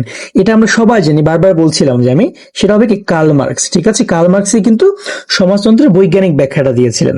তারপর দেখেন যে সমাজতন্ত্রের প্রবক্তা বলশেভিক নেতা লেনিন কবে রাশিয়ার রাষ্ট্রীয় ক্ষমতায় বসেন? তিনি বসেছিলেন কবে? অক্টোবর রেভলিউশনটা শেষ হওয়ার পরে, সাকসেসফুল হওয়ার পরে 1917 সালে 7ই নভেম্বর। ঠিক আছে, তারপর এখানে দেখেন যে বলশেভিক বিপ্লব হয়েছিল কোথায়? এটা তো হয়েছিল কোথায়? রাশিয়াতে। ঠিক আছে, ক নম্বরে? রাশিয়াতে হয়েছিল এটা। তারপর দেখেন যে বলশেভিক দলের নেতা কে ছিল? নেতা ছিল মেইনলি প্রথমে লেনিন ছিলেন, তারপর স্ট্যালিনও ছিলেন। ঠিক আছে, সো আমাদের অ্যান্সার হবে কি লেনিন এন্ড স্ট্যালিন, এইটা খ নাম্বারটা। তারপর দেখেন যে বলশেভিক বিপ্লবের আদর্শ কি ছিল? বলশেভিক বিপ্লবের আদর্শ ছিল কি, আমরা সবাই জানি সেটা কি, সমাজতন্ত্র হবে এন্ড সাম্যতন্ত্র হবে। গণতন্ত্র নিয়ে তারা কাজ করেনি। সো আমাদের অ্যান্সার কি হবে? সমাজতন্ত্র এন্ড সাম্যতন্ত্র। ওকে, এরপর দেখি আমরা যে রাশিয়াতে ভূমি দাসত্ব প্রথা উচ্ছেদ হয় কখন? রাশিয়াতে এই যে তোমার বলশেভিক আন্দোলনটা, বা হচ্ছে তোমার রাশিয়ান যে রেভলিউশনটা, বা যে তোমার হচ্ছে যে অক্টোবর রেভলিউশনটা, এইটার পরে কিন্তু মেইনলি তোমার রাশিয়াতে যে ভূমি দাসত্ব প্রথাটা, সেটা কি উচ্ছেদ হয়েছে। তারপর দেখো যে বলশেভিক বিপ্লবের পরে বিশ্বে জনপ্রিয় হয় কোনটা? বলশেভিক বিপ্লবের পর জনপ্রিয় হয়েছিল কোনটা? সেটা হচ্ছে কি তোমার এই যে তোমার সমাজতন্ত্রটা এন্ড সাম্যতন্ত্র, এই জিনিসটা। রাজতন্ত্র কিন্তু না, রাজতন্ত্র জিনিসটা কি তোমার এই বিপ্লবের ফলে কি উচ্ছেদ হয়ে গেল। তারপর দেখেন যে বলশেভিক বিপ্লবের মূল নায়ক কে ছিলেন? বারবার বলে আসছি সেটাকে লেনিন। লেনিন ছিলেন কি মূল নায়ক। তারপর দেখো এখানে সমাজতন্ত্রের ইউরোপীয় অধ্যায়ের পরিসমাপ্তি ঘটে কত সালে? সমাজতন্ত্রের ইউরোপীয় যে অধ্যায়টা, তার পরিসমাপ্তি ঘটে হচ্ছে তোমার এখানে 1848 সাল, যে একটা এইখানে একটা অ্যান্সার দেওয়া আছে, বা এখানে তোমার ধরো যে ওইভাবে তোমার মানে অ্যাকচুয়াল কোনো আমি অ্যান্সার পাচ্ছি না। সমাজতন্ত্রের ইউরোপীয় অধ্যায়, এটা অ্যান্সারটা হবে মেইনলি তোমার 1991 সালে। কিভাবে? After the cold war. ঠিক আছে, আফটার দ্য কোল্ড ওয়ার বা স্নায়ুযুদ্ধের পরে তোমার মেইনলি সমাজতন্ত্রের যে ইউরোপীয় অধ্যায়টা, তার পরিসমাপ্তি ঘটে। ঠিক আছে, তারপর আসেন আমরা একটু সামনে মুভ করি। শিল্পায়নের ফলে সমাজে কোন সমস্যা সৃষ্টি হয়? শিল্পায়নের ফলে তোমার বই একটা লাইন আছে ডিরেক্ট যে নানামুখী সমস্যা। ঠিক আছে, এখানে শুধু শ্রমিক স্বল্পতা এমন না, শ্রমিক শোষণ এমন না, শ্রমিক অসন্তোষ এমন না, মেইনলি কি নানামুখী একটা সমস্যা তৈরি হয়। তারপর দেখো এখানে যে বুকাননকে কত সালে রাশিয়ার কারাগারে প্রেরণ করা হয়? বুকানন ছিল মেইনলি একজন রাইটার, রাশিয়ান রাইটার। সে হচ্ছে তোমার যখন জারতন্ত্রের বিরুদ্ধে যখন লিখেছিল তখন তাকে কি কারাগারে প্রেরণ করা হয়েছিল। সো বুকাননকে বসানো হয় কবে? সেটা হচ্ছে 1850 সালে। তারপর এখানে দেখো যে মার্কস এবং এঙ্গেলসের বৈজ্ঞানিক সমাজতান্ত্রিক ভাবধারার প্রথম দীর্ঘমেয়াদী প্রয়োগ ঘটে কোথায়? সেটা হচ্ছে রাশিয়াতে। ঠিক আছে, সেটা কোথায়? সেটা হচ্ছে রাশিয়াতে। ওকে, তারপর দেখো এখানে যে এপ্রিল থিসিসের মাধ্যমে রুশ বিপ্লবের দিক নির্দেশনা কে দেয়? সেটা হচ্ছে লেনিন। লেনিন তোমার হচ্ছে মেইনলি যে তোমার যেভাবে যে সিস্টেমে দিয়েছে সেটা কি, তিনি সেটা কি এপ্রিল থিসিস নামে পরিচিত, তার যে গাইডলাইন যেগুলো ছিল। তো সিটি অফ সান খুবই ফেমাস একটা বুক, সেটা লিখেছে কি টমাজ্জো ক্যাম্পানেল্লা। ঠিক আছে, টমাজ্জো ক্যাম্পানেল্লা এই বইটা লিখেছেন, খুবই ফেমাস, তোমরা হচ্ছে পড়ে নিতে পারো। তারপর দেখো যে লেনিন কত সালে জন্মগ্রহণ করেন? লেনিন হচ্ছে মেইনলি তোমার 1870 সালে জন্মগ্রহণ করেছিলেন। এটা একটু মুখস্থ আইটেম, একটু দেখে নিবা। রাশিয়াতে ভূমিদাস প্রথা রহিত হয় কবে? ভূমিদাস প্রথা রহিত হয়েছিল কবে? 1861 সালে। ঠিক আছে, তারপর দেখো এখানে তোমার হচ্ছে রাশিয়ার কত সালে বিপ্লবী সমাজতন্ত্রী দল গঠিত হয়? সেটা হচ্ছে 1903 সালে। ওকে, মেইনলি তোমার তোমার এই যে ডেমোক্রেটিক সমাজতন্ত্রী দল হয়েছিল কবে? 1901 সালে। তারপর বিপ্লবী সমাজতন্ত্রী দল সেটা হয়েছিল কবে? 1903 সালে। তারপর দেখো এখানে যে রাশিয়ার শিল্প বিপ্লবের ফলে ভূমিহীন শ্রেণী কোন শ্রেণীতে পরিণত হয়? তারা হচ্ছে শিল্প শ্রমিক। তারা কি মানে শিল্পের যে একটা শ্রমিক, মানে শিল্পী নিয়ে তাদেরকে কি কাজ দেওয়া হয়েছিল। আচ্ছা, আমাদের এই চ্যাপ্টারটাও শেষ। সো আমি একটু ফার্স্টে শেষ করছি, কারণ তোমাদের পরীক্ষার আগে খুব বেশি টাইম নাই বুঝিয়ে আসলে বলার মতো বা কনটেক্সট বলার মতো খুব বেশি টাইম নেই আমাদের। সো আমাদের ক্লাসগুলো যদি তোমাদের পছন্দ হয়, তোমরা অবশ্যই আমাদের এই যে যারা ঢাকা ভার্সিটির বি ইউনিটে, ঠিক আছে, যেটা কি ডিইউ বি ইউনিটে ভর্তি পরীক্ষা দিবে, আমাদের এই যে একটা প্রাইভেট প্রোগ্রাম আছে সেখানে ভর্তি হতে পারো।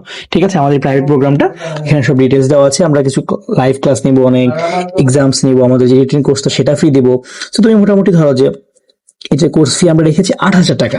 সো এখানে দেখো যে তুমি সবসময় কিন্তু চাবা যে একটা ঢাবিয়ান ভাইয়া বা যারা হচ্ছে আসলে এক্সপিরিয়েন্সড, আমরা বিগত 2 বছরে প্রায় 1,000 প্লাস স্টুডেন্টকে কি ঢাবিয়ান বানিয়েছি। সো আমাদের যে এক্সপিরিয়েন্স আসলে এই সেক্টরে তুমি খুবই কম পাবা।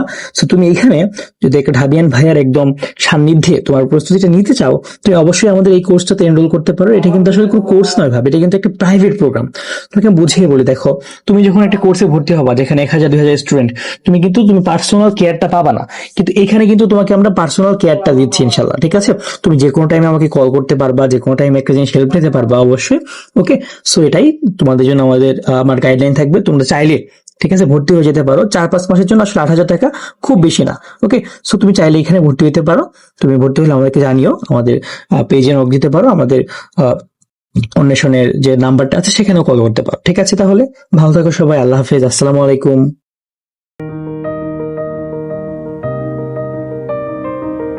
আসসালামু আলাইকুম, এইচএসসি 25 ব্যাচ। আজকের ক্লাসে আমরা আলোচনা করব আমাদের ইতিহাস দ্বিতীয় পত্র যে পঞ্চম অধ্যায়টা আছে, সেখানে হিটলার ও মুসোলিনির উত্থান এবং দ্বিতীয় বিশ্বযুদ্ধের যে একটা ক্ষেত্র তৈরি হওয়া, এই অধ্যায় থেকে যে এমসিকিউ গুলো বিগত বছরে এসেছে এবং এই বছরে এগুলো লেজ হয়ে কি কি আসতে পারে তা নিয়ে কথাবার্তা বলবো। তাহলে দেখো, আমরা সবাই জানি যে প্রথম বিশ্বযুদ্ধ যে হয়েছিল তারপর একটা চুক্তি হয়েছিল। সেই চুক্তির নামটা কি? ভার্সাই চুক্তি। সেটা কি ফ্রান্সের প্যারিসের একটা উপশহর ভার্সাই নগরীতে হয়েছিল। এন্ড এই চুক্তিতে সমস্ত দায় দায়িত্ব সবকিছু দিয়ে দেওয়া হয়েছিল কার উপরে? জার্মানির উপরে, যে সব দোষ জার্মানি। ঠিক আছে, এইগুলো দেওয়ার পরে হিটলার তার উত্থান হয়, সে নাজি পার্টিটা গঠন করে। এন্ড ওইদিকে ইতালিতে একটা নতুন ফ্যাসিস্ট তৈরি হয়। তার নাম কি? তার নাম ছিল হচ্ছে তোমার মুসোলিনি। সেই মুসোলিনি এবং হিটলার এই দুজনের যে বেপরোয়া ভাব এবং তাদের যে আসলে ক্ষোভ আমাদের যে অন্য একটা পার্টি ছিল তাদের উপর, এবং এইখান থেকে কিভাবে দ্বিতীয় বিশ্বযুদ্ধের উত্থান হয় সেগুলো আমরা আজকে এমসিকিউ দেখবো। আসো, এখানে দেখো যে হিটলার কোন দেশের অধিবাসী ছিলেন। এটা কিন্তু আমরা অনেকেই দেখার পরে একদম লাফায় লাফায় জার্মানিতে অ্যান্সার করবো, কিন্তু আসলে এটার অ্যান্সার কি হবে? এটা হবে অস্ট্রিয়া। হিটলার কিন্তু বাইবর্ন একজন অস্ট্রিয়ান ছিলেন। তারপর দেখেন এখানে যে হিটলারের উত্থানের কারণ কি ছিল। হিটলারের উত্থানের কারণ যদি আমরা দেখি, এখানে জার্মানির উপর আর্থিক শর্তারোপ, হ্যাঁ জার্মানির উপর প্রচুর আর্থিক শর্তারোপ দেওয়া হয়েছিল। জার্মানি অস্ত্র বেশি ছিল না এমন কিছু না। এন্ড ভার্সাই চুক্তি, একটু বললাম যে ভার্সাই চুক্তিতে কিন্তু সমস্ত দায় দায়িত্ব কি জার্মানির উপর দেওয়া হয়েছিল। জার্মানি কিন্তু প্রচুর পরিমাণ আর্থিক শর্তারোপ দেওয়া হয়েছিল। তাদের আর্মিতে 2 লক্ষের বেশি মেম্বার থাকতে পারবে না, তারা নেভি বড় করতে পারবে না, তাদের এই অঞ্চল দিয়ে দিতে হবে, ওই অঞ্চল দিয়ে দিতে হবে, এইভাবে কিন্তু প্রচুর শর্ত দেওয়ার কারণে তাদের মধ্যে কিন্তু একটা ক্ষোভ তৈরি হয়েছিল। তারপর দেখো এখানে যে অধ্যাপক আসওয়াদ সুলতানার মধ্যে ছাত্রদের আকর্ষণ ও আনুগত্য অর্জনের ক্ষমতা ছিল। তার বক্তব্য ছাত্রদের অভিভূত করত। তিনি মানুষের মাঝে কথা বলতে গিয়ে আবেগের স্রোতে ভাসিয়ে দিতে পারতেন। অধ্যাপক আসওয়াদ সুলতানার সাথে ইউরোপের কোন দেশের প্রধানের সাদৃশ্য রয়েছে? এখানে যদি আমরা দেখি, আসলে দেখো এখানে আমরা কি দেখবো, এখানে মোটামুটি তোমার রুজভেল্ট তো হবে না, ঠিক আছে, সে কিন্তু ইউরোপিয়ান না। সো এখানে তিনটা দেখি আমরা, লেনিন, মুসোলিনি, হিটলার। লেনিন তো রাশিয়ান, সো ইউনিও বাদ। এখানে মুসোলিনি বা হিটলার দুজনের একজন হবে, আমরা বুঝতে পারছি। সেখানে হবে কি হিটলার। হিটলার কিন্তু এটা করতে পারতেন প্রচুর পরিমাণে, তার বক্তব্য কিন্তু মানুষ প্রচুর শুনতো একদম বিমোহিত হয়ে। তুমি চাইলে এই জিনিসটা তুমি সার্চ করে ইউটিউবে দেখতে পারো তার একটা বক্তব্য। উক্ত নেতার মধ্যে যেসব বৈশিষ্ট্য পরিলক্ষিত হয় সেগুলো কি? দেখো এখানে আমাদের অপশনস আছে সীমাহীন ধৈর্য, হ্যাঁ হিটলারের আসলেই সীমাহীন ধৈর্য ছিল। আপন করে নেওয়ার ক্ষমতা, হ্যাঁ হিটলারের মধ্যে এটাও ছিল। জনতাকে আকর্ষণ করার ক্ষমতা, এটাও ছিল। সো এই অ্যান্সার হবে ঘ নাম্বারটা। তারপর যদি আমরা দেখি এখানে যে হিটলার কখন জার্মান ওয়ার্কার্স পার্টিতে যোগদান করেন। হিটলার কিন্তু 1920 সালে জার্মান ওয়ার্কার্স পার্টিতে যোগদান করেছিল, ঠিক আছে। হিটলার তার আত্মজীবনী মাইন ক্যাম্প বা মাই স্ট্রাগল, এটাকে আমরা যদি ইংলিশে ট্রান্সলেট করি, এটা কি হবে? মাই স্ট্রাগল। মাই স্ট্রাগল। হিটলার কবে মাই স্ট্রাগলটা রচনা করেছিল? সেটা 1924 সালে, কখন? তিনি যখন জেলখানায় ছিলেন, ঠিক আছে। হিটলার কখন জার্মান ওয়ার্কার্স পার্টির নাম national socialist German workers party, সংক্ষেপ কি নাজি পার্টি, এইটা তিনি কবে রেখেছিলেন? এটা কিন্তু তিনি জয়েন করার পর 1920 সালে করেছিলেন এটা। তারপর দেখেন যে দ্বিতীয় বিশ্বযুদ্ধের সূত্রপাত কে ঘটিয়েছিল? সেটাকে অবশ্যই জার্মানি, আমরা জানি। তারপর দেখেন এখানে কিসের মাধ্যমে? তিনি পোল্যান্ড আক্রমণের মাধ্যমে করেছিল। তারপর যদি আমরা দেখি এখানে দ্বিতীয় বিশ্বযুদ্ধে অংশগ্রহণকারী দেশসমূহের সংখ্যা কয়টা ছিল? টোটাল 61টা দেশ এখানে অংশগ্রহণ করেছিল। তারপর দেখো পৃথিবীর 8 কোণকে এক ছাদের নিচে জড়ো করার ঘোষণা কে দিয়েছিল? এটা কিন্তু দিয়েছিল ফ্যাসিবাদী জার্মানি বা নাজিবাদী জার্মানি। তারা বলেছিল কি, আমরা পৃথিবীর 8টা কোণকে একত্রিত করে ফেলবো। তারপর দেখো এখানে যে হিটলার ও মুসোলিনি কত সালে অক্ষশক্তি চুক্তি স্বাক্ষর করেন? এটা করেছিল তারা কবে? 1936 সালে। এবং 1939 সালেই কিন্তু প্রথম সেকেন্ড ওয়ার্ল্ড ওয়ারটা শুরু হয়েছিল, ঠিক আছে। এন্ড কিভাবে? হিটলার যখন তোমার পোল্যান্ড অ্যাটাক করে তার মাধ্যমে, ওকে। তারপর দেখো এখানে মিউনিখে হিটলার মুসোলিনির মধ্যে সম্পাদিত চুক্তিকে মিউনিখ ষড়যন্ত্র বলা হয়। এই চুক্তি অনুসারে সম্পাদিত হয় কবে? এই চুক্তিটা হয়েছিল কবে? 1938 সালে, ওকে। তারপর দেখো এখানে যে দ্বিতীয় বিশ্বযুদ্ধ কত সালে শুরু হয়? এটা হচ্ছে কি 1 সেপ্টেম্বর 1939 বা 1 সেপ্টেম্বর 1939 সালে প্রথম শুরু হয়েছিল। কিভাবে? হিটলার যখন পোল্যান্ড আক্রমণ করে, ঠিক আছে, এর মাধ্যমে শুরু হয়েছিল। তারপর দেখেন এখানে দ্বিতীয় বিশ্বযুদ্ধ কত বছর স্থায়ী ছিল? এটা কি 5 বছর টোটাল, 1939 থেকে 1944 সাল পর্যন্ত ছিল। তারপর এখানে দেখেন টোটাল, সরি এখানে হচ্ছে 1945 হবে অ্যাকচুয়ালি। কি হবে? তোমার ধরো যে 1939 মাঝে থেকে বা ওইদিকে ওই বছরের মাঝে বা শেষ পর্যন্ত আর কি, ওই রকম টাইম ফ্রেমে দ্বিতীয় বিশ্বযুদ্ধের পরিসমাপ্তি ঘটে কবে? সেটা কি 2 সেপ্টেম্বর 1945। শুরু হয়েছিল কবে? বলো। অগাস্ট। দাঁড়াও আমি একটু রিকল করে নিই আবার। হ্যাঁ 1 সেপ্টেম্বর, হ্যাঁ 1 সেপ্টেম্বর 19, এখানে 2 সেপ্টেম্বর শেষ হচ্ছিল। 1 সেপ্টেম্বর 1939, ঠিক আছে, এখানে শুরু হয়েছিল। আচ্ছা, তারপর দেখো আমরা একদিকে সামনের দিকে যাই। এখানে নাজিবাদ প্রচার করেছিলেন কারা? হিটলার। হিটলার তো অবশ্যই ছিল, প্রচার করতেন তিনি। তো গোয়েবলস আসলে কে ছিল? গোয়েবলস ছিলেন আসলে হিটলারের যে তোমার প্রোপাগান্ডা মিনিস্টার টাইপ, হ্যাঁ, যেমন শেখ হাসিনার যে আইসিটি মিনিস্টার জোনায়েদ পলক, এরকম ছিলেন গোয়েবলস। সেন্সারটা কি হবে এখানে? 1 আর 2। তারপর দেখেন এখানে যে হিটলারের উপাধি কি ছিল? হিটলার কিন্তু নর্মালি তোমার ফুয়েরার, হ্যাঁ, বা লিডার, সুপ্রিম লিডার বা চ্যান্সেলর, এই দুইটা জিনিস ছিল তার উপাধি। যার কি রাশিয়ার সম্রাটটা নর্মালি তোমার কি, যার নামে পরিচিত ছিল।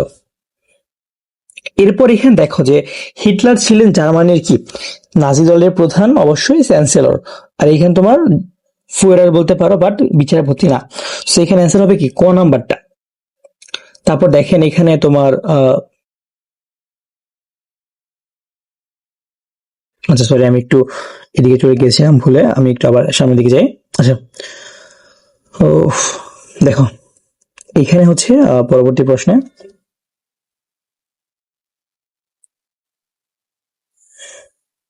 আচ্ছা, আরেকটু সরি।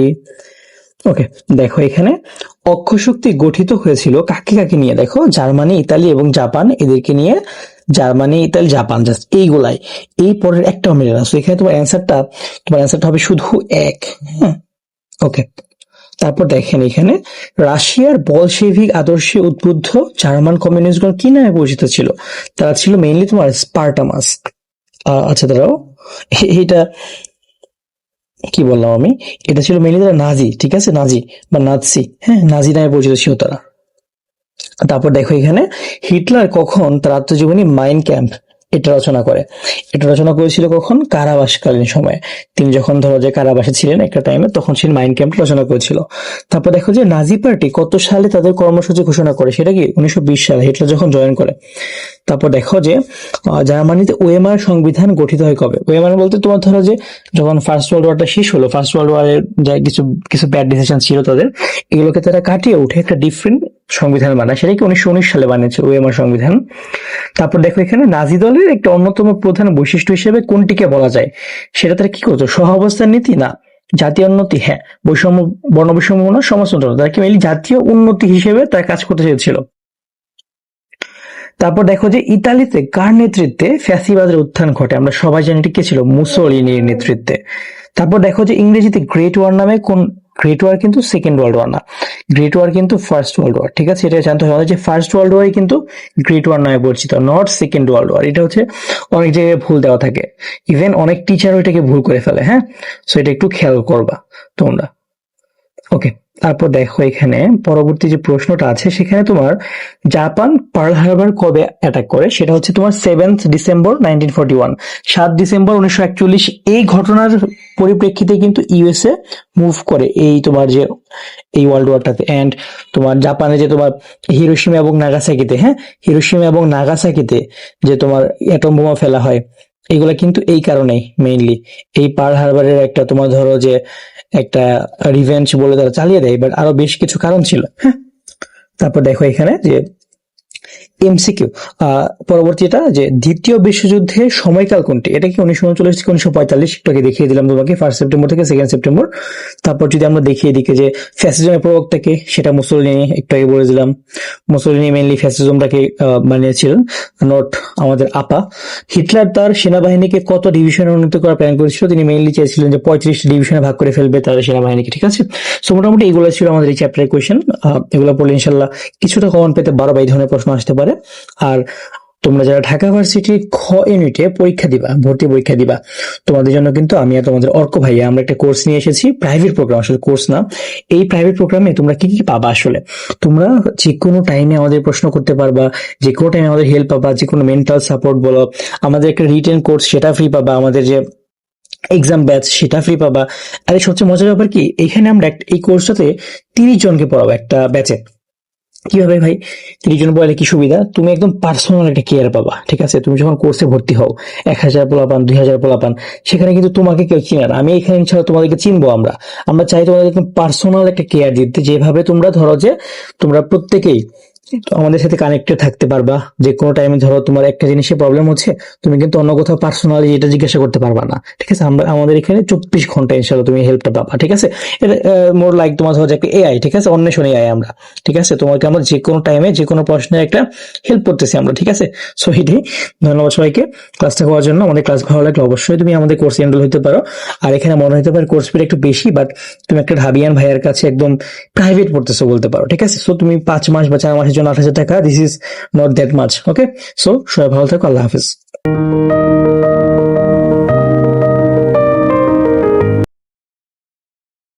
আসসালামু আলাইকুম, এইচএসসি 25 ব্যাচ। এখন আমরা আলোচনা করব ইতিহাস দ্বিতীয় পত্রের ষষ্ঠ যে অধ্যায়টা আছে, জাতিসংঘ ও বিশ্ব শান্তি। এই অধ্যায় থেকে বিগত বছরগুলোতে যে এমসিকিউ গুলো এসেছে সেগুলো নিয়ে, এবং এবছর কি কি আসতে পারে তা একটু আলোচনা করে দিব। ওকে, সো জাতিসংঘ ও বিশ্ব শান্তি, এইখানে তোমার আমরা একটু দেখে নিই কিছু বেসিক। যে 1945 সালে কিন্তু এই জাতিসংঘটা তোমার হচ্ছে তৈরি করা হয়েছিল, এবং এর আগে বেশ কিছু কনফারেন্স হয়েছিল। এন্ড এটা হয়েছিল তোমার সেকেন্ড ওয়ার্ল্ড ওয়ার এর পরে, ঠিক আছে। সেকেন্ড ওয়ার্ল্ড ওয়ার যে পৃথিবী একটা হরর সিচুয়েশন দেখেছে, সেজন্য মনে হয়েছিল যারা বিশ্ব নেতা ছিল, স্পেশালি তোমার রুজভেল্ট, দেন চার্চিল, এরা কি মনে করলো যে হ্যাঁ, আমাদের এখন একটা এমন একটা সংস্থা দরকার যারা এরকম বিশ্ব শান্তিটা প্রতিষ্ঠা করতে পারবে এবং বিশ্ব শান্তির লক্ষ্যে কাজ করতে পারবে। ঠিক আছে, তাহলে আসলে আমরা শুরু করি। দেখো এখানে জাতিসংঘ প্রতিষ্ঠিত হয় কত সালে? আমরা কিন্তু মাত্রই বলে আসলাম জাতিসংঘ কত সালে তৈরি হয়েছে। দেখো 1914 কি হয় না, এটা কিন্তু ফার্স্ট ওয়ার্ল্ড ওয়ারের শুরু। 1941 না, 1939 না, উত্তর কি হবে 1945 সালে। ঠিক আছে, তারপর দেখো এখানে যে হাঙ্গেরিতে গণ অভ্যুত্থান ঘটে কবে? হাঙ্গেরিতে গণ অভ্যুত্থান কবে ঘটেছিল? তুমি যদি তোমার বইটা একটু পড়ো তাহলে দেখতে পারবে 1956 সালে। ঠিক আছে, হাঙ্গেরিতে গণ অভ্যুত্থান ঘটেছিল কবে? 1956 সালে। তারপর দেখো আমাদের এখানে একটা উদ্দীপক দেওয়া আছে, এখানে কি আছে দেখো যে লস্করপুর ও মোকামপুর গ্রামের মধ্যে কলহ ক্রমাগতই বেড়ে চলল, উভয় পক্ষের সমর্থক ছিল অনেক। গ্রামের মানুষ প্রথমবারের কলহের পর একটি সমঝোতার জন্য কমিটি গঠন করলো। আচ্ছা, এখানে আমরা দেখতে পাচ্ছি কি যে প্রথমবারের যে কলহটা, তারপর কি একটা সমঝোতার জন্য কমিটি গঠন করা হলো, কিন্তু কমিটি কিছুই করতে পারেনি। অতঃপর দু দলের মধ্যে আবার কলহের সৃষ্টি হলে অনেক লোক হতাহত হয়। প্রথমবারের কমিটি বাদ দিয়ে দ্বিতীয়বারের জন্য আরো একটি কমিটি গঠন করা হয় যাতে ভবিষ্যতে কলহের সৃষ্টি না হয়। দেখো এখানে আমাদের সেকেন্ড টাইম একটা হয়েছে, সো প্রথমবার একটা হয়েছে, সেকেন্ড টাইম একটা হয়েছে। আমরা কিন্তু ইজিলি বুঝতে পারতেছি যে প্রথমবার যেটা হয়েছে সেটা কি তোমার ওয়ার্ল্ড ওয়ার ওয়ান, বা প্রথম যে কলহটা সেটা কি ওয়ার্ল্ড ওয়ার ওয়ান। আর প্রথমবার যে কমিটি সেটা কি লিগ অফ নেশনস, এলওএন দিয়ে বুঝালাম কি লিগ অফ নেশনস। আর তোমার সেকেন্ড ওয়ার্ল্ড ওয়ারটা কি তোমার হচ্ছে এখানে সেকেন্ড যে কলহটা হয়েছে। ঠিক আছে, তারপর তো যেটা হবে সেটা কি ইউএন। ঠিক আছে, তাহলে দেখো যে উদ্দীপকের প্রথম কমিটির মতো প্রথম বিশ্বযুদ্ধের পর কোন সংগঠনটি গঠন করা হয়? দেখো এখানে কিন্তু আমাদের অ্যান্সারটা কি হবে, এটা হবে তোমার জাতিপুঞ্জ। ঠিক আছে, এখানে উত্তরটা কি হবে? এখানে দেখো অপশন না, এটা কি লিগ অফ নেশনস বা লন বা জাতিপুঞ্জ। ঠিক আছে, এর উত্তর কি হবে? জাতিপুঞ্জ। এটা কিন্তু আমাদের এখানে নাই, এটা কি হবে? জাতিপুঞ্জ। ওকে, সো এটা হবে আমাদের অ্যান্সার, যে জাতিপুঞ্জ থাকে এখানে। তারপর দেখো এখানে এখানে কি বলছে, আমাদের প্রথম বিশ্বযুদ্ধের পর যেটা, সেটা অবশ্যই জাতিপুঞ্জ। তারপর এখানে দেখো যে আহ লস্করপুর মোকাররমপুর গ্রামের মধ্যে এই সেম উদ্দীপক উক্ত যুদ্ধের পর গঠিত হয় কি? উক্ত যুদ্ধের পর। সেখানে আমাদের দেখো প্রশ্নটা কিন্তু তোমার মোটামুটি ধরো যে একটা মানে আনক্লিয়ার একটা প্রশ্ন। ঠিক আছে, প্রথমে যেটা আমরা দেখে আসলাম এখানে কিন্তু অ্যান্সারটা জাতিপুঞ্জ। তোমাকে যদি এখানে বলতো যে দ্বিতীয়বারের পরে কি হয়, যদি দ্বিতীয়বারের পরে বলতো কি হয়, তাহলে তোমার অ্যান্সারটা কি হইতো? কি জাতিসংঘ। ঠিক আছে, আর যদি প্রথমবারের পরে কি হয় সেটা কি জাতিপুঞ্জ। এখানে কি তোমার এটা কি হয়েছিল ওয়ার্ল্ড ওয়ার ওয়ান এর টাইমে। নর্মালি কোয়েশ্চেনে ভুল থাকে না, মাঝে মাঝে একটু আনক্লিয়ার প্রশ্ন থাকে, সেগুলো তুমি বুঝে শুনে অ্যান্সার করবা যে কোনটা অ্যান্সার করলে তুমি বেস্ট আউটকাম পাবা। ঠিক আছে, তাহলে আসো আমরা পরবর্তী প্রশ্নে যাই। সেখানে দেখো কি যে ইয়ালটা কোথায় অবস্থিত। দেখো ইয়ালটা, ইয়ালটাটা মেইনলি তোমার ইউক্রেনে অবস্থিত। ইয়ালটা কোথায় অবস্থিত? ইউক্রেনে, ইউক্রেনে। ঠিক আছে, ইয়ালটা কোথায় অবস্থিত? ইউক্রেনে। সো ওই টাইমটাতে তোমার ধরো যে সোভিয়েতের মধ্যে ছিল, সো রাশিয়াও এখানে আসলে বলা যায় না, বাট এখানে ক্লোজেস্ট অ্যান্সারটা কি রাশিয়া বা USSR, united soviet socialist republic. Okay, তারপর দেখো আমরা সামনে যদি যাচ্ছি এখন, কত সালে ইয়াল্টা সম্মেলনে আন্তর্জাতিক সংস্থা ইউনাইটেড নেশনস ডিক্লারেশন গঠনের সিদ্ধান্ত নেওয়া হয়? ইয়াল্টা সম্মেলনে তোমার হচ্ছে 1945 সালে নেওয়া হয়েছিল। আর ইয়াল্টাটা কোথায় অবস্থিত? এটা ইউক্রেনে। ঠিক আছে, ইয়াল্টা কোথায় অবস্থিত? ইউক্রেনে। এই ইয়াল্টা সম্মেলনে কিন্তু তোমার যে মানে ভেটো পাওয়ারটা সেটা নিয়ে কথা বলা হয়েছিল। দেখো সান ফ্রান্সিসকো কোথায় অবস্থিত? এটা অবশ্যই মার্কিন যুক্তরাষ্ট্রে, তোমরা সবাই জানো। এখানে কিন্তু একটা সম্মেলন হয়েছিল জাতিসংঘ প্রতিষ্ঠার লক্ষ্যে। তারপর দেখো এখানে যে জাতিসংঘের চূড়ান্ত ঘোষণা সম্পাদনের জন্য সান ফ্রান্সিসকো সম্মেলন কোথায় মানে কখন আহ্বান করা হয়? সেটা কি 25 এপ্রিল 1945 সালে। ঠিক আছে, সান ফ্রান্সিসকো কোথায় অবস্থিত? এটা কোথায়? ইউএসএ তে। আর তোমার জাতিসংঘের কিন্তু চূড়ান্ত ঘোষণাটা, ঠিক আছে, জাতিসংঘ যে হবে তার চূড়ান্ত ঘোষণা কিন্তু এখানেই হয়েছিল। তারপর যদি দেখি আমরা যে সান ফ্রান্সিসকো সম্মেলনে কতটি দেশের প্রতিনিধিকে অংশগ্রহণের আহ্বান করা হয়েছিল? এখানে মোটামুটি টোটাল 46টা দেশের প্রতিনিধিকে ডাকা হয়েছিল। ঠিক আছে, এটাই কিন্তু তোমার হচ্ছে একটা মানে ফাইনাল একটা সম্মেলন হয়েছিল। ওকে, তারপর দেখো এখানে যে বৃহৎ রাষ্ট্রের ভেটো ক্ষমতা সম্পর্কে দীর্ঘ বিতর্ক শেষে কোন তারিখ থেকে জাতিসংঘের কার্যক্রম শুরু হয়? মানে হচ্ছে তোমার এই যে ভেটো, এই ভেটো জিনিসটা কি? দেখো ভেটো, এই যে ভেটো ওয়ার্ডটা, এটা একটা ল্যাটিন ওয়ার্ড। ভেটো কোন ধরনের ওয়ার্ড? একটা ল্যাটিন ওয়ার্ড। ঠিক আছে, এই ভেটো ওয়ার্ডটার মানে কি? মানে হচ্ছে আমি এটা মানি না, আমি ইহা মানি না। এই ভেটো জিনিসটা কি আসলে? জাতিসংঘের যে সিকিউরিটি কাউন্সিল আছে, ঠিক আছে, সিকিউরিটি কাউন্সিল, সিকিউরিটি কাউন্সিল, এই সিকিউরিটি কাউন্সিলে টোটাল যে 5টা দেশ আছে পার্মানেন্ট মেম্বার টোটাল, ঠিক আছে। এই পার্মানেন্ট মেম্বার পাঁচটা, এই পার্মানেন্ট মেম্বার পাঁচটা যে একটা ক্ষমতা আছে, তারা যে কোনো সিদ্ধান্তের এগেইনস্ট একটা ভোট দিতে পারে, সেটাকে বলে কি ভেটো পাওয়ার। এই ভেটো পাওয়ারটা মানে হচ্ছে আমি হ্যাঁ মানি না, ঠিক আছে। সেটা করা হয়েছিল কবে? 24 অক্টোবর 1945 সালে। তারপর এখানে দেখেন যে জাতিসংঘের আদর্শে আস্থাশীল যে কোনো দেশকে সদস্য করে নিতে সাধারণ সভার কি পরিমাণ সদস্যের সমর্থন প্রয়োজন হয়? সেটা হবে তোমার 2/3, ঠিক আছে। যে কোনো একটা তোমার ধরো যে মানে আস্থাশীল যে কোনো একটা দেশকে তো সদস্য করে নিবে, সেখানে টোটাল তোমার 2/3 যদি ভোট থাকে এখানে, ঠিক আছে, তাহলে কিন্তু তাকে মেম্বার করে নিতে আর কোনো বাধা থাকছে না। তারপর দেখো এখানে জাতিসংঘের সনদ দ্বারা কতটি শাখার গঠনতন্ত্র এবং কার্যক্রম নির্ধারণ করা হয়। জাতিসংঘের সনদ দ্বারা টোটাল তোমার 6টা আছে, ঠিক আছে, 6টা শাখা আছে টোটাল। এই 6টা কিন্তু সিকিউর জন্য খুবই ইম্পর্টেন্ট।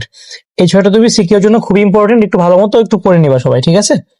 তারপর দেখো এখানে যে নিরাপত্তা পরিষদের ভেটো ক্ষমতাপ্রাপ্ত 5টি বৃহৎ রাষ্ট্র ছাড়াও কতটি অস্থায়ী রাষ্ট্র 2 বছরের জন্য নির্বাচিত হন? দেখো পার্মানেন্ট মেম্বার হচ্ছে তোমার নিরাপত্তা পরিষদে বা সিকিউরিটি কাউন্সিলে তোমার 5টা, ঠিক আছে, 5টা হচ্ছে পার্মানেন্ট। আর তোমার পার্মানেন্ট না, ঠিক আছে, অস্থায়ী, ওকে, সেগুলো হচ্ছে টোটাল 10টা। এটা কি চেঞ্জ হয় প্রতি বছর? কি এই নাম্বারটা, এই জিনিসটা কি চেঞ্জ হয়? এক এক দেশকে এই টাইম এই 10টা দেশ হিসেবে তোমার নির্ধারণ করা হয়, ঠিক আছে। এখানে বাংলাদেশও ছিল। তারপর দেখো যে জাতিসংঘের আন্তর্জাতিক আদালতে বিচারকের সংখ্যা কত? জাতিসংঘের যে আন্তর্জাতিক আদালত আছে সেখানে বিচারক থাকে টোটাল কয়জন? 15 জন, তোমার বইয়ে পাবা। তারপর দেখো এখানে যে জাতিসংঘের দৈনন্দিন কার্যক্রম পরিচালনা করার জন্য কার্যনির্বাহী সদর দপ্তর কোথায় স্থাপন করা হয়? এটা হচ্ছে নিউ ইয়র্কে, ঠিক আছে। জাতিসংঘের মেইনলি তোমার সদর দপ্তর যেটা, সেটা কোথায় অবস্থিত? নিউ ইয়র্কে। তারপর এখানে দেখো যে 1945 সালে জাতিসংঘের প্রতিষ্ঠা লগ্নে এর সদস্য রাষ্ট্রের সংখ্যা ছিল 51টি। যখন 45 সালে এর প্রথম কাজ শুরু করলো তখন মেম্বার ছিল 51টি। বর্তমানে কতগুলো মেম্বার আছে দেখো, এখানে অপশন দেখলে পারবা।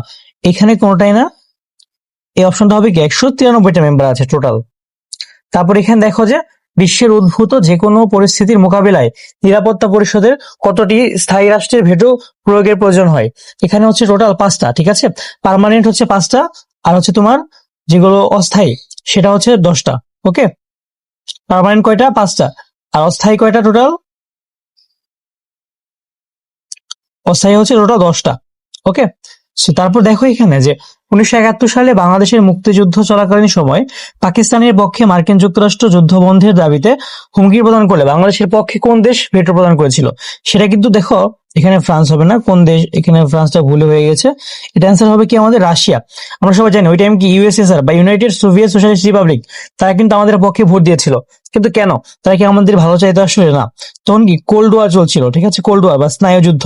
সেটা তোমাদের পরবর্তী চ্যাপ্টার, তোমাদের এমসিকিউ দিব ওই চ্যাপ্টারেরও। সেই যে স্নায়ুযুদ্ধটা, স্নায়ুযুদ্ধের টাইমে তোমার ইউএস যেটা করে, রাশিয়া কি তার উল্টা কাজটা করে, ঠিক আছে, এই জন্য। তারপর দেখো এখানে জাতিসংঘ প্রতিষ্ঠা হয়েছিল কবে? এখানে যদি আমরা অপশন দেখি 1945 সালে হ্যাঁ, 1919 সালে না, 39 সালেও না। সো এটা অ্যান্সার হবে এইটাই। তারপর দেখেন এখানে যে জাতিসংঘে আমেরিকার প্রভাব কেমন? সবচেয়ে বেশি? অবশ্যই। সবচেয়ে কম? না, কোনো ক্ষমতায় তা তো অবশ্যই না, সবচেয়ে বেশি। তারপর দেখো এখানে যে জাতিসংঘে শান্তি রক্ষায় সবচেয়ে বেশি অবদান আর কি, এটা এরকম একটা কোশ্চেন হয়েছিল। শান্তি রক্ষায় সবচেয়ে বেশি অবদান, সবচেয়ে বেশি অবদান কোন দেশের? এটা হবে অবশ্যই কি এখানে বাংলাদেশের। এখানে যে অপশনগুলো আছে এর মধ্যে অ্যান্সারটা কি হবে? বাংলাদেশের অবদানটাই সবচেয়ে বেশি। জাতিসংঘের সিদ্ধান্ত বাস্তবায়নে সমস্যা সৃষ্টি হলে এখানে কি বা সৃষ্টি করে কারা? নরমালি স্থায়ী সদস্য দেশগুলো, মানে কি যারা হচ্ছে P5 বা পার্মানেন্ট 5, ঠিক আছে। আফ্রিকার ঐক্য সংস্থা না, ইসলামিক সম্মেলন সংস্থা না, সেই অ্যান্সার কি এ নাম্বারটাই হবে। তারপর দেখো এখানে যে বর্তমান বিশ্বের সবচেয়ে বড় ও সবচেয়ে শক্তিশালী আন্তর্জাতিক সংস্থা কোনটি? এটা হবে কি জাতিসংঘ, ঠিক আছে। বিমস্টেক না, বিমস্টেক বিশ্ব ব্যাংকও না, ইউরোপীয় ইউনিয়নও না। সবচেয়ে বড় কোনটা? জাতিসংঘ অবশ্যই। মস্কো ঘোষণার অল্পকালের মধ্যে মিত্রপক্ষীয় মহাজোটের প্রথম শীর্ষ সম্মেলন কোথায় হয়? এটা হয়েছিল ইরানের রাজধানী কোথায়? তেহরানে, ঠিক আছে। তারপর দেখেন এখানে কোন শীর্ষ সম্মেলনে নিরাপত্তা পরিষদের গঠন ও ভোটদান পদ্ধতি নিয়ে আলোচনা করা হয়? এটা হচ্ছিল কি তোমার ইয়াল্টাতে, ঠিক আছে। আর ইয়াল্টাটা কোথায় অবস্থিত? ইয়াল্টাটা মেইনলি তোমার ইউক্রেনের একটা শহর। এখানে তোমার মেইনলি যে তোমার নিরাপত্তা পরিষদের গঠন এবং ভোটদান, এই ভেটো পাওয়ার, এই ব্যাপারগুলো নিয়ে ডিসকাস করা হয়েছিল, ঠিক আছে, বা পার্মানেন্ট 5। যেটা বলি আমরা, জাতিসংঘ নিরাপত্তা পরিষদে বর্তমানে অস্থায়ী সদস্য কতজন? 10 জন। আর আমরা বলি স্থায়ী কতজন? স্থায়ী হচ্ছে টোটাল 5। তারপর দেখেন এখানে যে জাতিসংঘের প্রস্তাবককে, জাতিসংঘের প্রস্তাবক আমরা সবাই জানি যে এটা রুজভেল্ট ছিল। রুজভেল্ট কে ছিল ইউএস প্রেসিডেন্ট, ইউএস এর প্রেসিডেন্ট ছিল। এখানে স্ট্যালিন হবে, স্ট্যালিনটাকে স্ট্যালিন হয়ে গিয়েছে, যেগুলো তোমরা ঠিক করে নিও। ওকে, তারপর যদি আমরা সামনে যাই, এখানে যে তৃতীয় বিশ্বের দেশগুলোর আশা আকাঙ্ক্ষার প্রতীক কোনটি? জাতিসংঘ অবশ্যই, বাট এটা আসলে কতটুকু আশা আকাঙ্ক্ষার প্রতিফলন করতে পারে সেটা নিয়ে কিন্তু একটা প্রশ্ন থেকে যায়। হ্যাঁ, তারপর দেখো এখানে যে কত সালে ওয়াশিংটন সম্মেলন হয়? ওয়াশিংটন সম্মেলনটা হয়েছিল মেইনলি তো 1942 সালে। ঠিক আছে, ওয়াশিংটন সম্মেলনটা হয়েছিল কবে? 1942 সালে। ওকে, তারপর আমরা একটু সামনে যাই। এখানে দেখো যে ওয়াশিংটন সম্মেলনে কতটি দেশ স্বাক্ষর করে? ওয়াশিংটন সম্মেলন যেটা হয়েছিল সেখানে মোটামুটি তোমার 26টা দেশ স্বাক্ষর করেছিল। ওকে, সো আমাদের এখানে চ্যাপ্টারটা শেষ হলো, এন্ড কোল্ড ওয়ার নিয়ে আমরা কথাবার্তা বলবো পরবর্তী চ্যাপ্টারে। আর বিগত যে আমি ক্লাসগুলো নিয়েছি সেখানে আমি দুইটা জিনিস একটু গুলিয়ে ফেলেছিলাম, একটু ভুল করেছিলাম, এটা নিয়ে আমি একটা আলাদা ভিডিও দিব। তার আগে একটু বলে নেই, তোমরা একটু দেখে নিও যে আমি ট্রিপল যে অ্যালায়েন্স, ঠিক আছে, ফার্স্ট ওয়ার্ল্ড ওয়ারের, দেখো ফার্স্ট ওয়ার্ল্ড ওয়ারের যে ট্রিপল অ্যালায়েন্স, ট্রিপল অ্যালায়েন্স যেটা, সেখানে আমি ভুল করে তোমার জার্মানিদের কথা বলেছিলাম, বাট ট্রিপল অ্যালায়েন্সের যে ব্যাপারটা এখানে হবে তোমার কি, দেখো ট্রিপল অ্যালায়েন্স ছিল কি জার্মানি, টার্কি বা অটোমান, আর ধরো যে তোমার এখানে ছিল আর অস্ট্রো হাঙ্গেরি বা অস্ট্রিয়া বলতে পারো তুমি, অস্ট্রিয়া হাঙ্গেরি যে এম্পায়ারটা ছিল। ঠিক আছে, এটা ছিল ট্রিপল অ্যালায়েন্স আসলে। আর ট্রিপল আতন্থ যেটা, সরি, তোমার এখানে দেখো ট্রিপল আন্দোলন যেটা,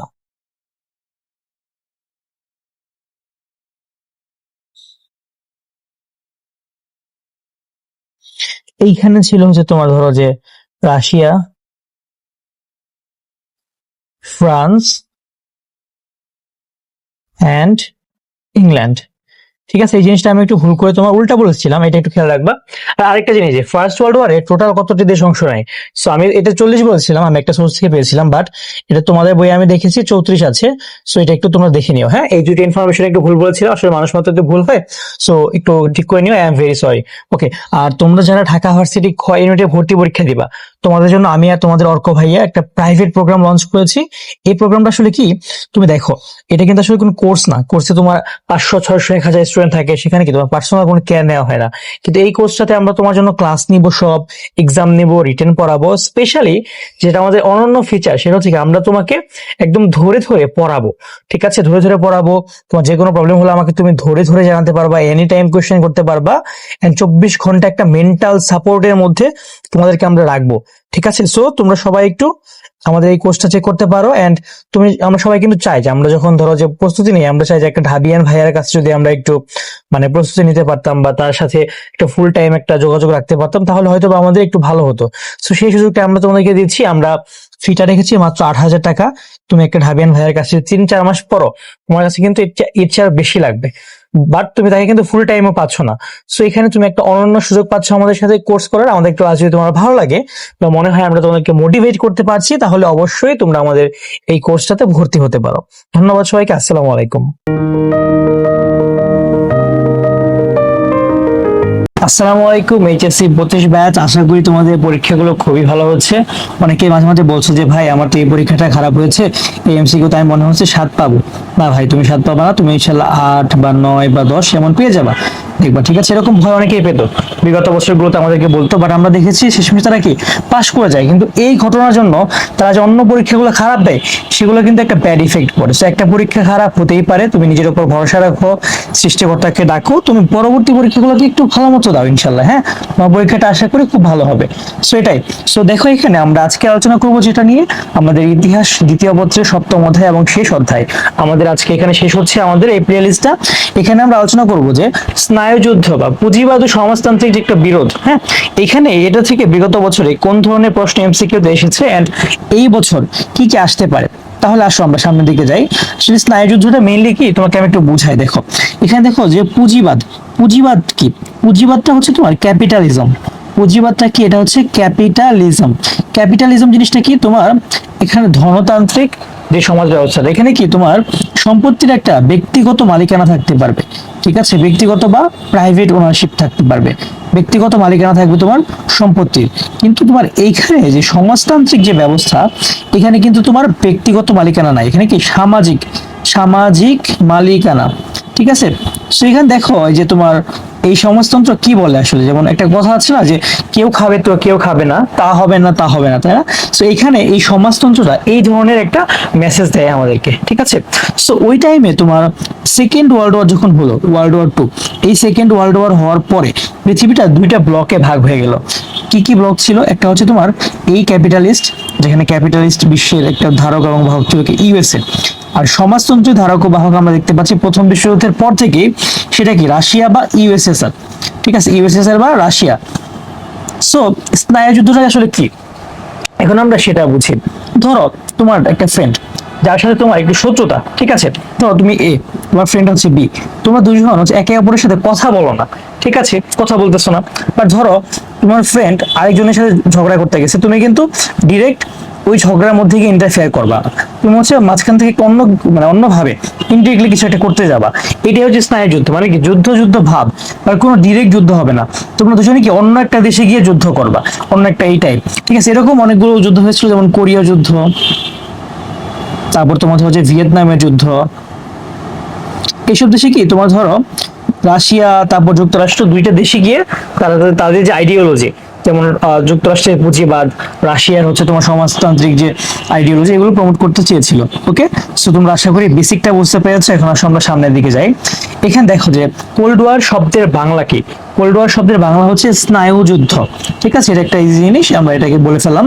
কোল্ড ওয়ার শব্দের বাংলা কি? স্নায়ু যুদ্ধ, মানে কি যুদ্ধ যুদ্ধ একটা ভাব। তারপর এখানে দেখেন যে স্নায়ুযুদ্ধের কারণ কি ছিল। স্নায়ুযুদ্ধের কারণ কি ছিল আসলে দেখি, সমাজতন্ত্র প্রসারের ভীতি। হ্যাঁ, যুক্তরাষ্ট্র চাইতো না কোনোভাবে যে ওয়ার্ল্ডে বা স্পেশাল ইউরোপে সমাজতন্ত্র ছড়াক। ইরান সমস্যা না, এটা আসলে কানেক্টেড না। কমিউনিস্ট ভীতি, হ্যাঁ, এই সমাজতন্ত্র আর কমিউনিস্ট এটা কিন্তু সেম জিনিস। সোশ্যালিস্ট বা কমিউনিস্ট এটা কিন্তু সেম মোটামুটি মোরলেস, ঠিক আছে? দেখো সোশ্যালিস্ট অ্যান্ড কমিউনিস্ট, ওকে? তোমরা কিন্তু দেখে এসেছো এর আগে বলশেভিক যে বিপ্লবটা, সেটা কিন্তু এই কমিউনিস্ট আইডিয়ালস এর উপর ভিত্তি করে হয়েছিল। আচ্ছা, এখানে একটা উদ্দীপক আছে, আমরা একটু পড়ি এটা। দেখো, শফিক ও সাদ্দাম দুই ভাই, তারা দুজনেই শারীরিক ও আর্থিকভাবে শক্তিশালী। মাঝে মাঝে তাদের মধ্যে দ্বন্দ্ব হয়, কোনো এক সময় তাদের মধ্যে অন্তর্দ্বন্দ্ব শুরু হয়, কিন্তু যুদ্ধের পর্যায়ে পৌঁছে না। তাদের দুই ভাইয়ের আবার দুপক্ষে অন্যান্য ভাইয়েরা যোগ দিয়েও এই দ্বন্দ্বের মাত্রাটা বৃদ্ধি করে। কখনো কখনো এক ভাই আরেক ভাইয়ের বিরুদ্ধে অভিযোগ আনে। উদ্দীপকের শফিক ও সাদ্দামের মতো পাঠ্য বইয়ের কোন দুই রাষ্ট্রের কথা বলা হয়েছে?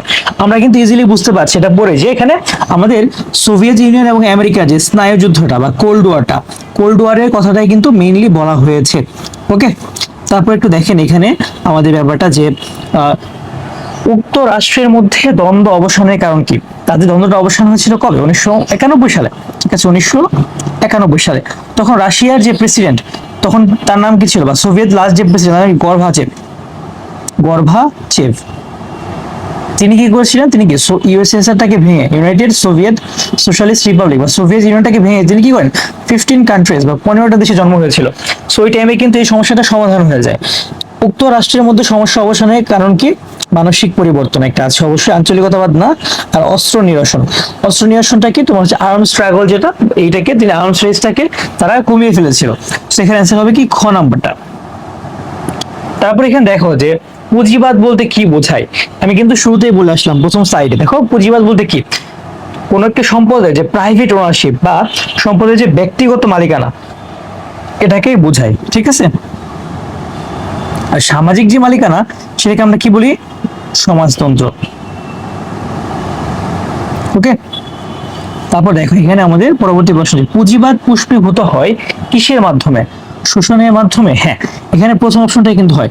পুঁজিবাদ কিন্তু একটা শোষণ তৈরি করে, অতিরিক্ত কৃচ্ছ্রতা না, দানের মাধ্যমে না, অতিরিক্ত বিনিয়োগ না। পুঁজিবাদ কিন্তু একটা শোষণ তৈরি করে, যে আমাদের নিচু ক্লাসে যাদেরকে বলে, তারা যারা হচ্ছে খেটে খাওয়া মানুষ, তারা কি বলে, এখানে নিচু, যাদের নিচু প্রজাতির মানুষ, এদেরকে কি তোমার খাটাতে হবে ইচ্ছা মতো। পুঁজিবাদী ব্যবস্থায় প্রধান দর্শন কি? পুঁজিবাদী ব্যবস্থায় কিন্তু প্রধান যে মেইন এইমটা, সেটা কি মোর ইন্টারেস্ট বা অধিক মুনাফা। ঠিক আছে, তারা কি অধিক মুনাফা লাভ করতে চায়। তারপর দেখো সমাজতন্ত্র বলতে কি বোঝায়? সম্পদের সামাজিক মালিকানা। এটা কিন্তু আমরা শুরুতেই বলে আসলাম যে ব্যক্তিগত মালিকানা হলে কি, সেটা কি তোমার হচ্ছে ধনতান্ত্রিক বা তোমার হচ্ছে কমিউনিজম যেটা। তারপর দেখো সমাজতন্ত্রের জনককে। সমাজতন্ত্রের জনক কিন্তু কার্ল মার্কস। এটা কিন্তু আমরা আগে দেখিয়ে এসেছি যে সমাজতন্ত্রের যে বৈজ্ঞানিক ব্যাখ্যাটা, সেটাও কিন্তু কার্ল মার্কস দিয়েছিলেন। এই যে বইটা, এই বইটার জন্য তিনি কি পেয়েছিলেন? নোবেল পুরস্কার পেয়েছেন। তাও কি জানো? তিনি পেয়েছেন তোমার হচ্ছে লিটারেচারে। তিনি হচ্ছে একমাত্র কোনো পলিটিশিয়ান যে লিটারেচারে তোমার নোবেল পুরস্কার পেয়েছে। তারপর দেখো এখানে যে পুঁজিবাদের প্রতি বিরোধিতা থেকেই মার্কিন যুক্তরাষ্ট্রের বিরুদ্ধে স্নায়ুযুদ্ধকে প্রসারিত করা হয়েছে। এটা কার একটা অভিমত? এটা ছিল তোমার হচ্ছে কূটনৈতিক বলেন। ঠিক আছে, বলেন এই জিনিসটা বলেছিল যে ইউএসএসআর আসলে কেন এই স্নায়ুযুদ্ধটাকে এগিয়ে নিচ্ছেন। তারপর দেখো এখানে যে ইউরোপের স্নায়ুযুদ্ধের কেন্দ্রস্থল ছিল কোন দেশ? যেটা আমরা বলে আসলাম একটু আগে, জার্মানি। হ্যাঁ, তোমার হচ্ছে ফার্স্ট ওয়ার্ল্ড ওয়ারের পরে জার্মানির উপর তো আসলে সব দায় চাপিয়ে দেওয়া হয়। সেজন্য কি সেকেন্ড ওয়ার্ল্ড ওয়ারটা শুরু হয়েছিল, জার্মানি শুরু করেছিল। কিন্তু সেকেন্ড ওয়ার্ল্ড ওয়ারের পর জার্মানির অবস্থা আরো খারাপ হয়ে যায়। জার্মানিকে ভাগ করে নেয় তিনটা দেশ, ফ্রান্স, রাশিয়া এন্ড ধরো ইউএসএ। ঠিক আছে, এরা সবাই ভাগ করে নিয়ে একদম অবস্থা খারাপ করে ফেলে। তারপর তোমার ধরো যে এইভাবে ভাগ করে নেওয়ার পরে বার্লিন প্রাচীর তোলা হয়, মানে অনেক বাজে অবস্থা। একটা দেশের মানুষজন তারা নিজেদের থেকে আলাদা হয়ে যায়। তো এখানে এই খারাপ অবস্থার কারণে কিন্তু জার্মানি ছিল তোমার এখানে মেইনলি স্নায়ুযুদ্ধের কেন্দ্রস্থল। তারপর দেখো যে ন্যাটো গঠন করে কোন দেশ? ন্যাটো কিন্তু মার্কিন যুক্তরাষ্ট্র গঠন করেছিল। এটাকে বলে আসলাম যে এটা north Atlantic treaty organization. North Atlantic treaty organization, north Atlantic treaty organization. So এটা হচ্ছে তোমার মেইনলি ন্যাটোটা। এই ন্যাটোতে যোগদান নিয়েই কিন্তু তোমার ইউক্রেন ও রাশিয়ার মধ্যে ঝামেলা লেগেছে, এন্ড একটা বড় যুদ্ধ, অনেক দিনের যুদ্ধ চলছে। ঠিক আছে, তারপর দেখো এখানে যে স্নায়ুযুদ্ধ অবসানে কার ভূমিকা অধিকতর ইতিবাচক ছিল বলে তুমি মনে করো? এটা অবশ্যই সোভিয়েত প্রেসিডেন্ট গর্বাচেভ, যেটাকে বলে আসলাম 1991 সালে তোমার ইউএসএসআর ভেঙে গিয়েছিল এন্ড 15 কান্ট্রিজ তৈরি হয়েছিল এখান থেকে। ভাবো দেখো কত সালে স্নায়ুযুদ্ধ কথাটি প্রথম ব্যবহৃত হয়? সেটা কি 1946 সালে। কবে প্রথম ইউজ করা হয়েছিল? 1946 সালে। এন্ড কে প্রথম ইউজ করেছিল? অধ্যাপক ফ্র্যাঙ্কেল। ঠিক আছে, অধ্যাপক ফ্র্যাঙ্কেল। সো এটাই ছিল আমাদের আজকের ক্লাসটা। সো আমাদের ক্লাসটা যদি ভালো লাগে এন্ড তোমরা অবশ্যই আমাদের যে ইউনিট কোর্সটা আছে সেটা তো তোমরা দেখতে পারো, অলরেডি অনেকবার বলে ফেলছি। সো বারবার বলার কারণ হচ্ছে কি, আমরা চাই তোমাদেরকে একটা ভালো জায়গায় নিয়ে যেতে। আমাদের ক্লাস যদি তোমার ভালো লাগে, তোমার সাথে মনে হয় আমরা তোমাকে বোঝাতে সক্ষম, তাহলে তুমি আমাদের এই প্রাইভেট প্রোগ্রামটাতে ভর্তি হতে পারো। এটা কিন্তু কোর্স না, এটা একটা প্রাইভেট প্রোগ্রাম। এখানে আমরা 30 জনের বেশি একটা ব্যাচে রাখছি না। ঠিক আছে, তুমি যে কোনো টাইমে, এনি টাইমে তোমার কিউএনএ সুযোগ থাকছে। তুমি এনি টাইমে তুমি মেন্টাল সাপোর্ট পাচ্ছ। এনি টাইম তুমি একদম বাংলাদেশের বেস্ট দুজন টিচারের কাছে পড়তে পারছো। আমরা কিন্তু গত 2 বছরে প্রায় আলহামদুলিল্লাহ 1000+ ঢাকা ভার্সিটিতে স্টুডেন্ট ভর্তি করতে পেরেছে আমাদের স্টুডেন্টকে। ঠিক আছে, আমরা ভার্সিটিতে এখন হাঁটতে গিয়ে আমাদের স্টুডেন্ট পাওয়া যায় প্রতিদিন। সো আমরা চাই তোমরা আমাদের সাথে একদিন যুক্ত হয়ে যাও। অনেকে প্রস্তুতি নিবা না ভাবছো, এটা সেটা, আমার এসএসসি এইচএসসি রেজাল্ট খারাপ। ভাই, তোমার যদি দুইটাতে 4ও থাকে, তোমার যদি দুইটাতে এসএসসি এইচএসসি 4ও থাকে, তাও কোনো প্রবলেম নাই। তুমি আসো আমাদের সাথে, প্রিপারেশন নাও, ইনশাল্লাহ তোমাকে আমরা একটা বেস্ট রেজাল্ট নিয়ে বের করে দিতে পারবো। সো আমাদের সাথে কানেক্ট হতে পারো। কোর্স ফি আমরা রেখেছি মাত্র 8,000 টাকা, কারণ আমরা এখানে একটা ব্যাচে কিন্তু 30 জনের বেশি পড়াচ্ছি না। তো যেসব কোর্সে তোমার 1,000 2,000 থাকে, তারা হয়তো বা কোর্স ফিটা 3,000 রাখতে পারে, 2,000 রাখতে পারে। বাট আমরা কিন্তু সেটা পারছি না। কেন? আমরা তোমাদেরকে একদম একটা প্রাইভেট কেয়ার দিব। ঠিক আছে, একটা পার্সোনাল কেয়ার দিব। সো তুমি 2 জন ভাবিয়ান ভাইয়ার প্রাইভেট কেয়ার পাচ্ছ 24 ঘন্টা। সেক্ষেত্রে তোমার অ্যাডমিশন টাইমে 8,000 টাকা খুব বেশি না। ঠিক আছে, এটা অনেকে তোমরা ভুলিয়ে ফেলো যে হ্যাঁ এখানে টাকা তো ভাই বেশি নিচ্ছেন। এটা অবশ্যই না। সো তোমরা সবাই ভালো থাকো। ওকে, আল্লাহ হাফেজ, আসসালামু আলাইকুম।